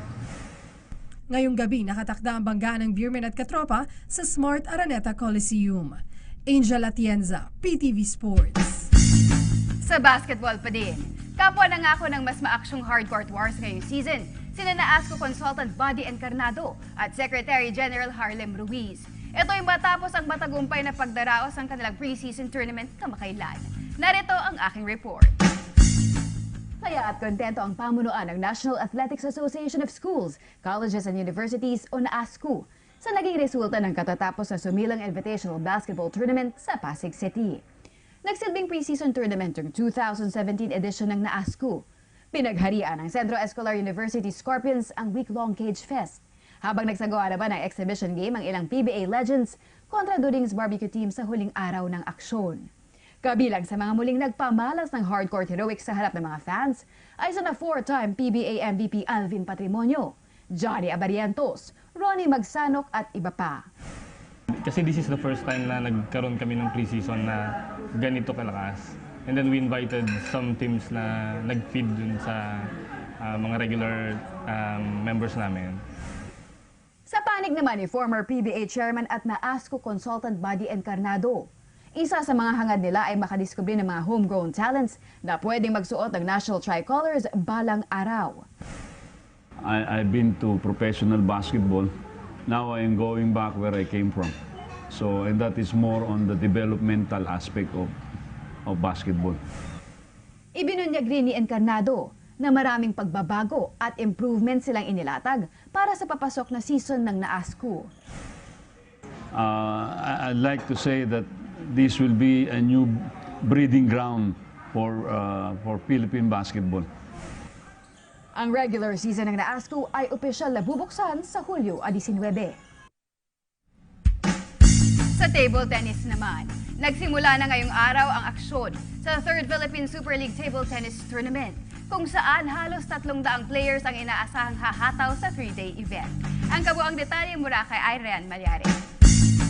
Halos 300 table tennis players ang tampok sa 3rd Philippine Super League Table Tennis Tournament sa Rizal Memorial Sports Complex sa Maynila. Ilan sa mga table tennis teams na hahataw sa 3-day event ay nagmula sa Ateneo de Manila University, University of Santo Tomas, University of the East, Cavite Table Tennis Club, Kings Montessori, St. Jude at iba pa. Suportado ng Philippine Table Tennis Federation o PTTF. Layo ng liga na pagsama-samahin sa iisang okasyon ang mga top junior and cadet ping-pong players sa buong bansa upang mapalakas pang lalo ang national pool. Well, itong liga na to, ito yung pinakamalaking tournament ng Philippine Table Tennis Federation yearly po. And this is also the annual meeting namin ng mga regional presidents. Nais naman ni Ledesma na makabuo ng young batch of players na maaaring makipagsabayan sa mga dekalibreng players sa buong mundo. Gusto ko kasi yearly po may lumalabas na kabataan. And yung mga kabataan, ang mga edad nila ay tumataas. And yung mga iba nag-graduate at may mga upcoming. And I'm sure, parami mga bata na nakakalabas ng bansa, mas maraming mga bata na gagaling in the future. Bukas sa ikalawang araw ng Philippine Super League ay inaasahan ang paghataw sa okasyon ni na first Filipino Table Tennis Olympian Ayan Lariba, 2015 SEA Games silver medalist Richard Gonzalez, junior top players Jana Romero at Romualdo Ramiro. Arjun Malyari, PTV Sports. Pinangunahan ni point guard John Wall ang opensa ng Washington Wizards upang dominayan ang Boston Celtics sa Game 3 semis ng Eastern Conference 116-89 kanina. Si Wall ay tumapos ng 24 points at 8 assists, ang bagong record sa playoffs history, ang 10th consecutive time na may nakapagbuslo ng mahigit 20 points at 7 assists sa isang postseason game. Naramdaman ang init sa pagitan ng dalawa kung saan 3 ejections at 8 technical fouls ang naitala, kung saan maagang tinambakan ng Wizards ang Boston sa kanilang ginawang 22-0 run sa first quarter pa lamang, na nagpatuloy hanggang third kanto kung saan umabot pa sa 30 points ang kanilang lead. Samantala, tumapos naman na lead scorer para sa Celtics si Al Horford na tumikada ng 16 points, habang nalimitahan naman sa 13 markers si Isaiah Thomas. Di hamak na mas mababa sa kanyang narehistrong playoff career high 53 points noong Game 2. Ang Game 4 Eastern Conference Semis ng Washington Wizards at Boston Celtics ay magaganap sa Lunes Manila time sa home court pa rin ng Wizards. At bago magtapos ang ating sports balitaan ngayong gabi, narito isang dagdag kaalaman sa mundo ng sports.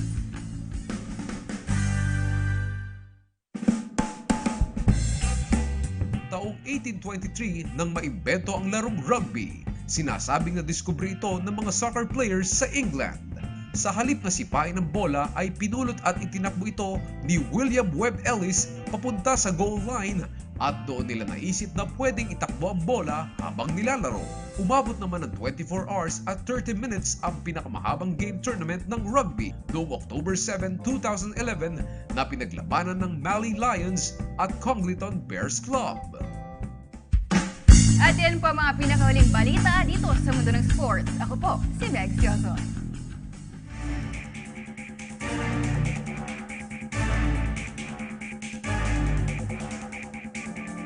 Isang pinagpalang araw sa inyo mga kababayan. Narito na uli ang inyong mga lingkod para sa Linya ng Pagbabago. Ito ang programang tagapaghatid sa inyo ng mabuting balita kung saan ang mga suliranin ng ating mga kababayan ay makikita niyong nasusolusyonan. Iba't ibang kaso at problema ang muli niyong matutunghayan ngayon. Mga problema at hiling na inilapit ng ating mga kababayan sa Presidential Complaint Center at Hotline 8888. Ang mga kwentong ito ay magsisilbing liwanag para sa iba para hindi mawala ng pag-asa sa kanilang sariling pinagdadaanan. Unahin natin ang inilapit ng isang concerned citizen sa Tangub City, Misamis Occidental. Inireklamo niya ang madalas umanong pagpapaliban ng klase ng mga estudyante dahil sa sari-saring festival noon. Pati na rin ang umano'y mandatory contribution ng mga guro para sa aktibidad. Pakinggan nga natin ang buong kwento. Pangunahing mandato ng Department of Education ang magbigay ng kalidad na edukasyon para sa mga kabataan. Pero para sa isang concerned citizen mula sa Tangub City, Misamis Occidental, tila hindi nagagampanan ng DepEd Region 10 ang tungkuling ito. Sa kanyang liham sa Presidential Complaint Center, sinabi niyang naaantala ang klase sa secondary level dahil sa mga piyesta at aktibidad ng lokal na pamahalaan. Kabilang dito ang Dalit Festival kung saan halos 300 estudyante kada paaralan ang sumasali at kailangang magsanay ng ilang araw para sa kanilang pagtatanghal sa fiesta. Mula Oktubre hanggang Disyembre, ang exhibit para sa Christmas Festival naman ang pinagkakabalahan ng mga estudyante. At tuwing Pebrero, ang light dance presentation naman ang sinasanihan nila kung saan ang ilang araw na pag-iensayo ay nakakaantala rin sa kanilang klase. Kaya hiling ng naturang concerned citizen, ipahinto o bawasan ang partisipasyon ng mga estudyante sa mga pagdiriwang para matutukan ang kanilang pag-aaral. Paglilinaw naman ng Schools Division Superintendent ng Tangub City, minomonitor nila ang itinakdang bilang para sa co-curricular activities na 20 hanggang 25 araw. Every start of the year, tinitingnan namin yung calendar of activities in every school para makita na namin kung ilan yung non-curricular activities para hindi masagasaan, maapektuhan yung 180 contact hours namin.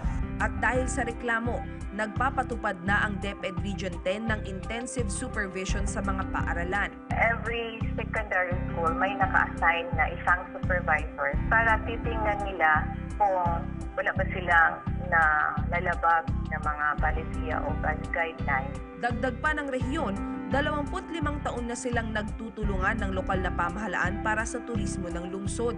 Hindi rin daw nakakaapekto ang mga aktibidad sa performance ng kanilang mga estudyante. Consistent pa nga raw na mataas ang score ng kanilang mga paaralan sa National Achievement Test.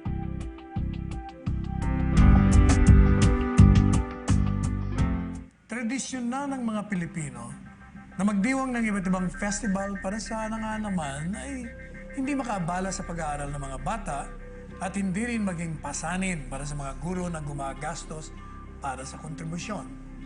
Dapat ay sagot siya ng lokal na pamahalaan. Gayunpaman, salamat sa Department of Education at inayos niyo ang problemang ito. Tiyakin niyo lang na hindi ito magiging pabigat sa mga estudyante at mga guro. Mula Misamis Occidental, silipin naman natin ang problemang idinulog ng isang farmer beneficiary ng Comprehensive Agrarian Reform Program sa Legazpi City, Albay. Lumiham siya sa PACE para hilingin na mamagitan na ito sa kanyang problema sa Land Bank of the Philippines. November 7, 2016 ang sumulat si Ginoong Salvador Rosamiran sa Land Bank para sa hinihinging Certificate of Full Payment para sa kanyang lupa. Ilang buwan na raw siyang naghihintay, pero ang ibinigay lang daw sa kanya ay photocopy ng Emancipation Patent Number, kaya wala siyang pinangahawakang dokumento na sa kanya na ang lupang sinasaka.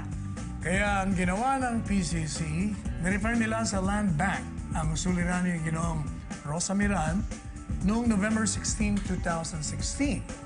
At makalipas ang mahigit isang buwan, inisyu na ng Land Bank ang Certificate of Full Payment at Owner's Duplicate Certificate ng titulo ng lupa ni Ginoong Rosamiran. Yun naman pala, may bibigay rin naman sa magsasaka ang kanyang katibayan sa kanya na ang lupang sinasaka, pero naghintay pa ng ilang buwan at umabot pa sa pagrireklamo sa PCC. Sana sa susunod, ibigay natin kaagad ang nararapat para sa mga benepisaryo kung talaga namang fully paid na sila. Kaya salamat po sa Land Bank of the Philippines sa kanilang aksyon sa reklamo ni Ginoong Rosamiran. Ito namang susunod nating kwento ay aksyon din ng habol mula sa Philippine Postal Corporation. Nawala raw ang package ng isa nating kababayan mula sa Cabuyao City, Laguna.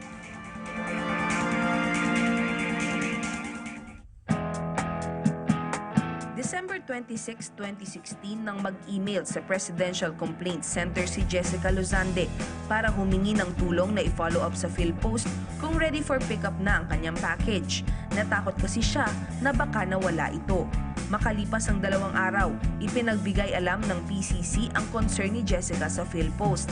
January 27, 2017 naman, nang sumulat ang PhilPost sa PCC para sabihin na batay sa kanilang datos, ay December 28, 2016 pa na-i-release ng Cabuyao Post Office ang package ni Jessica. Paliwanag ng Cabuyao Post Office, nire-release naman nila kaagad ang mga package pagdating ng mga ito mula sa Central Mail Exchange Center sa lungsod ng Pasay. Karaniwan lang daw nagtatagal ang pagpoproseso ng mga package sa Bureau of Customs. Paalala ng PhilPost sa mga kababayan natin sa Region 4A at sa Bicol Region, maaari nilang mamonitor ang status ng kanilang mga package sa website ng PhilPost o tumawag sa 049-503-3749. Ayun, gano'n naman pala kabilis kumilos ang PhilPost. Hindi naman pala nawawala ang package. Pero syempre, hindi naman natin mayalis sa ating mga kababayan na mag-alala kasi Christmas season noon. Panahon kung kailan maraming mga nagpapadala mula sa ibang bansa o kahit domestic lang. Kaya maraming salamat sa PhilPost sa inyong mabilis na aksyon at sa pagbibigay alam sa PCC na inaksyonan nyo ang problema ng ating kababayan. Yan po uli ang kabuuan ng edisyong ito ng Linya ng Pagbabago. Bawat kasong pinapakita namin sa inyo ay puno ng pag-asa na ang bawat hiling at problema ay may katapat na kasagutan. Ako po si Weng Hidalgo na nagpapasalamat sa inyong pagtangkilik sa programang ito. Ang patuloy ninyong pagtangkilik sa Linya ng Pagbabago ay magsisilbing inspirasyon para sa amin sa gobyerno na pagbutihin pa ang aming paglilingkod sa inyo. Huwag kayong mawala ng pag-asa dahil sa mga susunod na araw ay ang inyo namang suliranin ang sasagutin ng ating pamahalaan. Ako po si Secretary Salvador Panelo, ang inyong Chief Presidential Legal Counsel.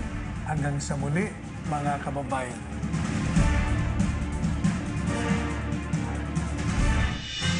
Yan ang mga balita hanggang sa oras na ito. Ugaling tumutog sa amin gabi-gabi para sa mga balita at impormasyon. Ako po si Aljo Bendijo. Ako si Cathy San Gabriel. Hanggang sa Lunes sa pagbabalik ng PTV News.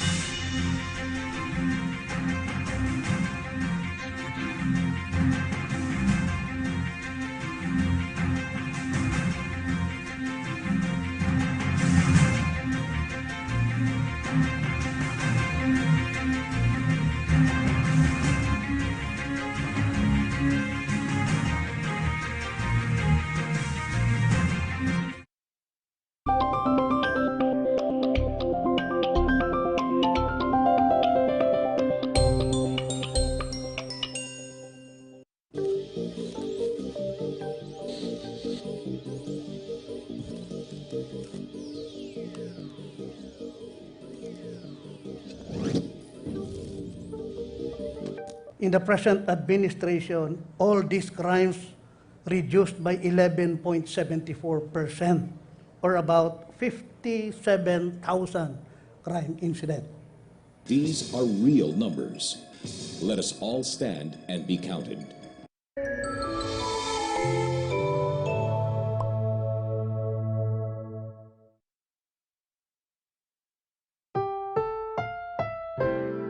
Ang susunod na programa ay rated PG.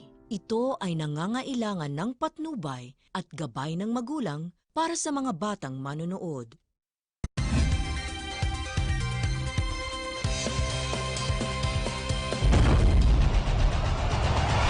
Luzon, Visayas, Mindanao, handa na ba kayo? KB, kilos pronto! KB, kilos pronto! Serbisyong totoo mga boss, ito ang sumbungan ng bayan. Ora mismo, aksyon agad at maaasahan. Sunod-sunod ang kilos sa pagbabalita. Nakatutok ang mata sa problema na nakikita. Lahat ng question ay may solusyon. Sa bawat hinaing, katumbas ay aksyon. Kilos pronto! Di ka na magtitiis at mabibigyan ka dito ng resulta mabilis. Dahil ang bitag, walang pinapalagpas. Sa tropang Ben Tulfo, wala kang ligtas. KB, kilos pronto! KB, kilos pronto! Ipaglalaban ng karapatan, problema'y matutugunan. Maraming katanungan dito ay masusolusyonan. Kilos pronto! Kakampi ng masa, humanda ang lahat. Sa bawat abusado, ito na ang katapat. Napakatibay na programa na inyong hinahangad. Walang patumpi-tumpik at kumikilos agad-agad. Kilos pronto! Ang ating sumbungan, madali lapitan at agaran kang matutulungan. Na kahit anong krimen, handa naming harapin. Basta hustisya'y makamit, lahat ay aming gagawin. KB, kilos pronto! KB, kilos pronto! KB, kilos pronto! 5 na Mayo, Biyernes, magandang gabi Pilipinas, kabilang ng Pinoy Overseas. Kumusta ka, Lex? Kumusta mos? Ayos naman, Ben. Magandang gabi ho sa inyong lahat. 5 de Mayo ngayon. Okay. Sa US yun. Pati mga M. Mexicano. Oo, mga M. Well, eto ho, ay maliban sa mga sumbong na pinarating ninyo sa Kilos Pronto, public service din tayo ngayong gabi. Aksyon, solusyon, oro mismo. Yan ang Kilos Pronto. Tama ka dyan, Ben. Kompletos recados po ang Kilos Pronto. Bukod po sa hangad namin mabigyan ang inyo pong mga reklamo ng aksyon, ay dito rin po ninyo matutunghayan ang pagsisiwala to ng samot-saring modus at ang pagtutok sa investigasyon ng bawat krimen. Siyempre, mag-iiwan din po tayo ng ngiti sa inyo pong mga labi bago matapos ang itong programang ito. Kaya mag-post kayo ng inyo pong komento, mag-iwan ng message sa ating pong Kilos Pronto page. Okay, eto ang nag-iisang sumbungan ng bayan sa primetime. Investigahan, serbisyo publiko, umpisa na. Pulis sa San Mateo, naharap sa mabigat na kaso. Pag minalas pa, malamang matanggal sa serbisyo. Ang ginawa kasi ng loko, nagsilbi ng arrest warrant na paso. Alamin sa Kilos Pronto. Konsihala ng bayan, inirereklamo, hindi nagbayad ng utang sa kabaryo. Talamak talagang politiko, magaling mangako, sablay naman. Alamin sa Kilos Pronto. Sa Tandang Sora, Commonwealth Avenue, mga motorista at pedestrian nagpapatintero. Iwas dito, iwas doon. Diskarte ng mga dumadaan sa highway na ito. Teka muna, sa gutter na ito. Ang sarap ng higa ng batang hamog. Nakaambang panganib, baliwala. Ang sarap kasi ng tulog. Alamin sa Kilos Pronto. Pinay OFW sa Saudi. Hindi makauwi, ginigipit kasi ng malupit na amo. Ahensyang nagpadala sa pobreng biktima. Walang magawa, matagal na kasing sarado. Alamin sa Kilos Pronto. Mga taga Santa Cruz, Marinduque, hindi may tago ang saya. Lumuwag na kasing kalsada nila. Kung noon, nagrereklamo dahil masikip ang kalye sa residential area. Labis naman ngayon ang pasasalamat sa ginhawang tinatamasa. Alamin sa Kilos Pronto. Dahil sa pambubugbog at pananakit, Mrs. gusto nang kumalas ni Mister. Reklamo ng biktima, bugbog sarado siya kapag tumangging makipagdalik. Alamin sa Kilos Pronto. Sumbungan, imbestigahan at balitaan. Kilos Pronto, umpisa na! Mga ka-KP, kagabi, tinutukan natin ang kaso ng isang construction worker na hinuli ng pulis sa San Mateo, Rizal sa bisa ng warrant of arrest. Pero apila ng pamilya na hinuli. Dismiss na raw ang kaso ng lalaki.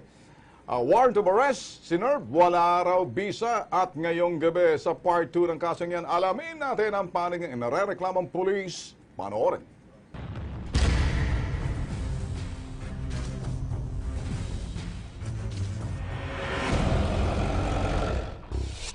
Binuntutan ng kilos pronto sa Estrella sa loob ng San Mateo Municipal Police Station. Naidokumento ng kilos pronto ang muling pakikiusap ng ginang sa mga parang para makakuha ng impormasyon tungkol sa pag-aresto at pagkulong sa anak niyang si Marlo. Pero sa ibinigay nilang police blatter, hindi pa rin nakalagay ang pangalan ng arresting officer. Sa ganitong sitwasyon, nakialam na ang kilos pronto. Kinalampag ng KP ang himpilan ng San Mateo PNP. Sa harap mismo ng Chief of Police na si Colonel Solomon de Castilla, ipinahanap at ipinatawag namin ang inirereklamong parak, si PO1 Michael Maandal. Hulog sa bitag. Tiklop at kabadong humarap sa amin si PO1 Maandal habang nagpapaliwanag. Gate niya, malinis ang kanyang intensyon sa pagsilbi ng warrant of arrest kay Marlo. April 11 po na-receive po namin yung warrant. Then April 30, sinerve ko po yung warrant, sir. Hindi namin alam na lifted na pala yung warrant ni Marlon, sir. Habang ang hepe niyang si Colonel de Castilla, pinagtanggol pa ang kapulpulan ng tao niya. Bakit siya napadala ng warrant of arrest? Kung baga may dismissal order naman pala. Pero ayon sa PNP Operations Manual, sa pag-serve ng warrant of arrest, unang-una sa listahan, ang pagbeberipika kung may bisa pa ba ang hawak na warrant bago kayo lumarga. Malinaw na ang utos nito hindi ginawa ni PO1. Sir, nung in-implement ko siya, sir, it's holiday po kasi nun, sir. April 13, Thursday na yun, sir. Holy Thursday. Holy sir. So kapag ganun, wala ng office ang RTC? Yes, sir, wala. Huli na raw nang napansin ni Maandal na March 2016 pa na issue ng korte ang nooy hawak niyang warrant. Sir, meron akong dalang papel. Di nga nga tinignan yung papel ko eh. Pero humirit pa si Chief. Maging ang korte na nagbaba ng warrant, sinisisi niya. Pinasa ng korte sa amin yan. Ginagawa namin yung trabaho. Kung sana, pinasa na rin ng korte na may order ng dismissal, hindi na namin yan ulihin pa. So again, sino may kasalanan? Sa akin lang talaga is, dapat magkaroon ng sistema talaga yung korte at saka yung sa amin. At ang hatol ni Hepe sa kanyang parak, incident report lamang.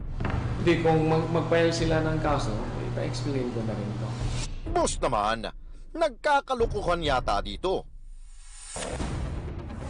Sinamahan namin sina Marlo para formal na magsampa ng kaso laban kay PO1 Michael Maandal. Yung warrant of arrest ay lifted na. Ibig sabihin, wala nang bisa yung warrant of arrest kasi dismissed na yung, provisionally dismissed na yung kaso. So lumalabas na yung pag-aresto kay Mr. Patacho, walang legal basis, walang legal grounds. Malinaw raw na arbitrary detention ang ginawa ni PO1 Maandal. Pwede siyang maging criminal liable for arbitrary detention. Kasi ang pag-detain ng isang tao ng walang legal grounds na kinukomit ng isang public officer, katulad nga ng police officer na yan, kung nag-exceed ng 3 days yung detention pero not more than 15 days, pwede siya makulong dyan ng 2 years up to 6 years. Sa isyong yan, si Police Senior Inspector Lourdes Usana, Public Information Officer ng Rizal Provincial Office. Ma'am, good evening.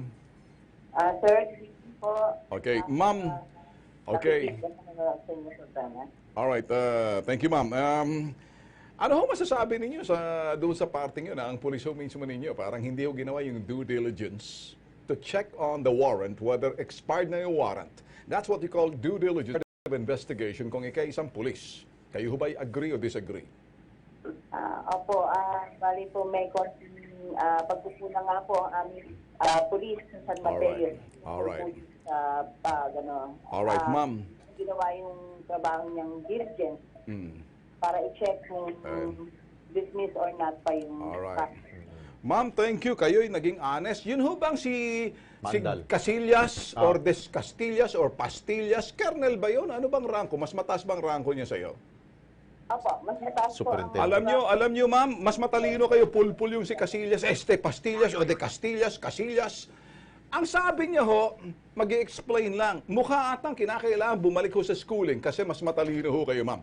I mean, with due respect. You understand the meaning of due diligence as part of this investigation process or di kaya serving warrant, talagang kahit NBI, kahit sinong police, tine-check kung pasok.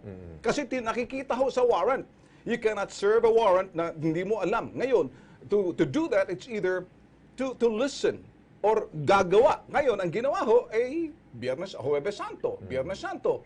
Talagang iipitin mo yung tao, arbitrary detention. Sabi nga ho mismo ng PIO. Ngayon, Public Attorney's Office. PAW. Ma'am, siguro pwede na ho kayong maging, palitan niya lang ho si Castillas, Pastillas, or De Casillas. Sa pangalan pa lang, hindi na natin maintindihan. May pagka-ob-ob, pulpul. Kayo ho, naintindihan nyo the meaning of due diligence. Walking the extra mile to check on the facts. Lalo-lalo na pag nag-aaresto ka. Abay, meron hong ano yan, hindi na ho po pwedeng sabihin, wow, mali, sorry. Sorry na lang ho ba? Mahirap yung makulong, ha? Look at it, sis ma'am. Paano ko nangyari sa inyong pamilya yan, sa iyong kaanak? How would you feel? Siyempre po, makakaramdam din po ako. Alright. Well, anyway, ma'am, kayo ho'y nakausap namin, kami nagpapasalamat sa inyo. Mas mataas yung paraan ko ng si Castillas, si Pasillas o Castillas, or Casillas sa Bisaya, Cubeta. Kaya utak Cubeta. Kayo ho, I look forward to na kayo ho siguro with soon when you become siguro director, siguro ma'am, you can do better dito sa ginagawa ho ng mataas mating yung opisyal. Hindi na ho natin pwedeng hambalusin kasi kami ho'y pro-PNP ho kami. Kaya lang may nagkukulang sa inyo ho, naintindihan nyo ho. So, do you think, ma'am, sa parting yan, you can apologize for that officer na senior sa iyo for anumang kakulangan niya, yung shortcomings niya, for the mistake na parang pinagtakpan ng tao? Apo. Bali po, hindi ko pa po nakakausap si Superintendent Castillas regarding po sa... Ay, wag nyo na hong kausapin kasi nakausap na ng mga tao namin. Baka mamaya, mapunta kayo sa Cubeta as in Casillas. Wala hong kwentang kausap. Kung nanonood ho siya, iniinsulto ko ho. Ang pag-iinsulto ko kasi hindi ho nagbibigay ng hustisya at katarungan doon sa taong sinapitong illegal detention at napahirapan na 4 na araw nakakulong sa pitan na wow mali, expired yung sinasabing warrant. Yes, sir. Alright, ma'am. Hindi mo lang nag-sorry, no? Ikaw ba, ma'am, kaya mo mag-sorry para doon na lang sa iyong boss? Nakita niyo kung anong mali. Do you think? Para na lang maibsan na lang na kahit na pa mo yung mababang rangko, nagsusorry doon sa kamalian ng kanyang mataas na opisyal. Can you do that? I mean, if not, it's okay. I can understand where you're coming from. Apo. Wala naman pong problema yun kung may pagkakamali po yung Chief of Police ng San Mateo. Katulad nga po ng sinabi ko kanina, hindi ko pa po nakakausap si Superintendent de Castilla, ang Chief of Police ng San Mateo, regarding po sa kaso ng tao niya, ng PTO 1. Alright.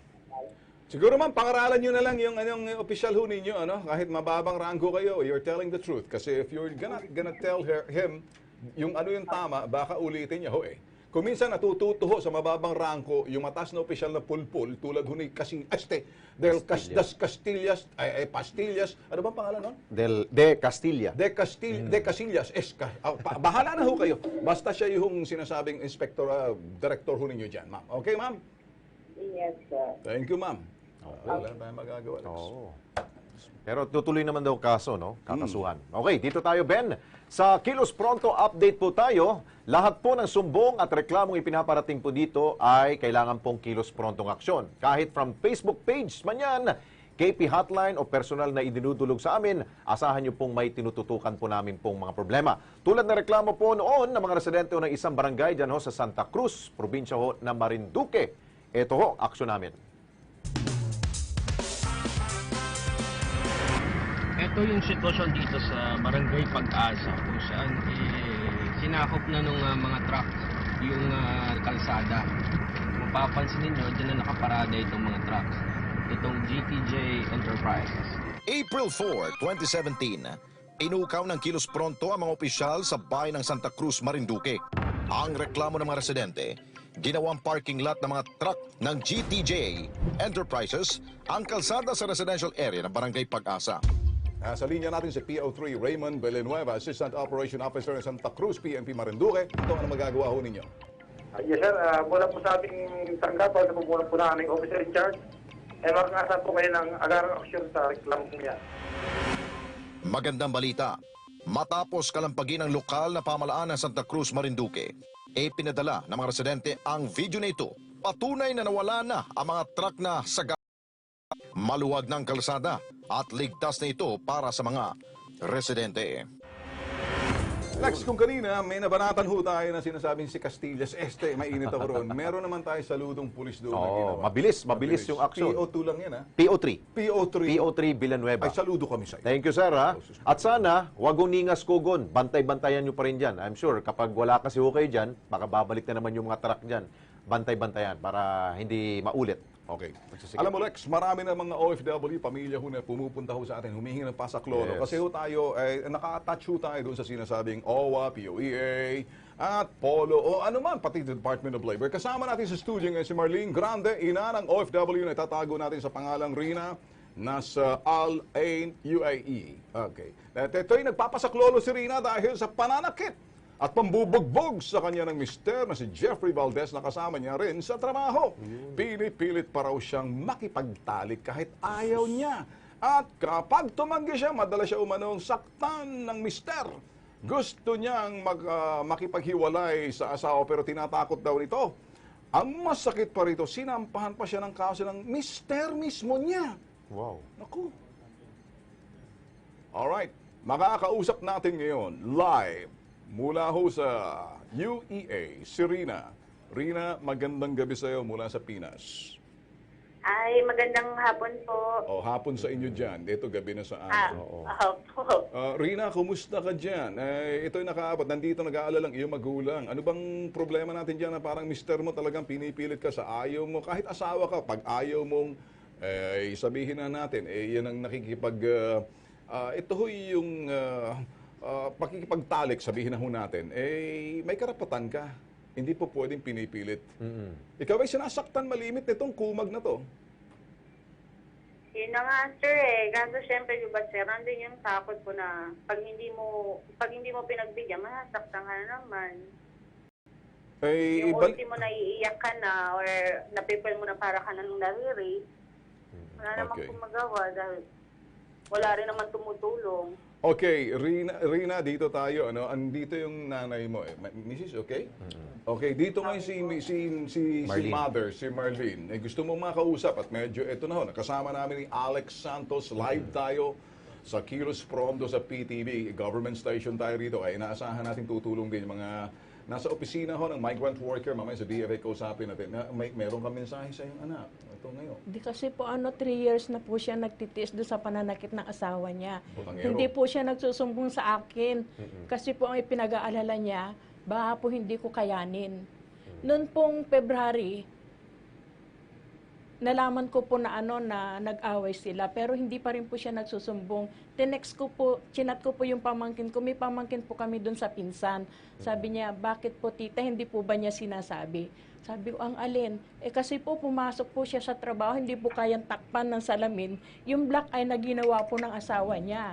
Rina, totoo ba nangyari to, Rina, na may black eye ka, pumasok ka, ito yung mga kalbaryo mo, totoo ba to?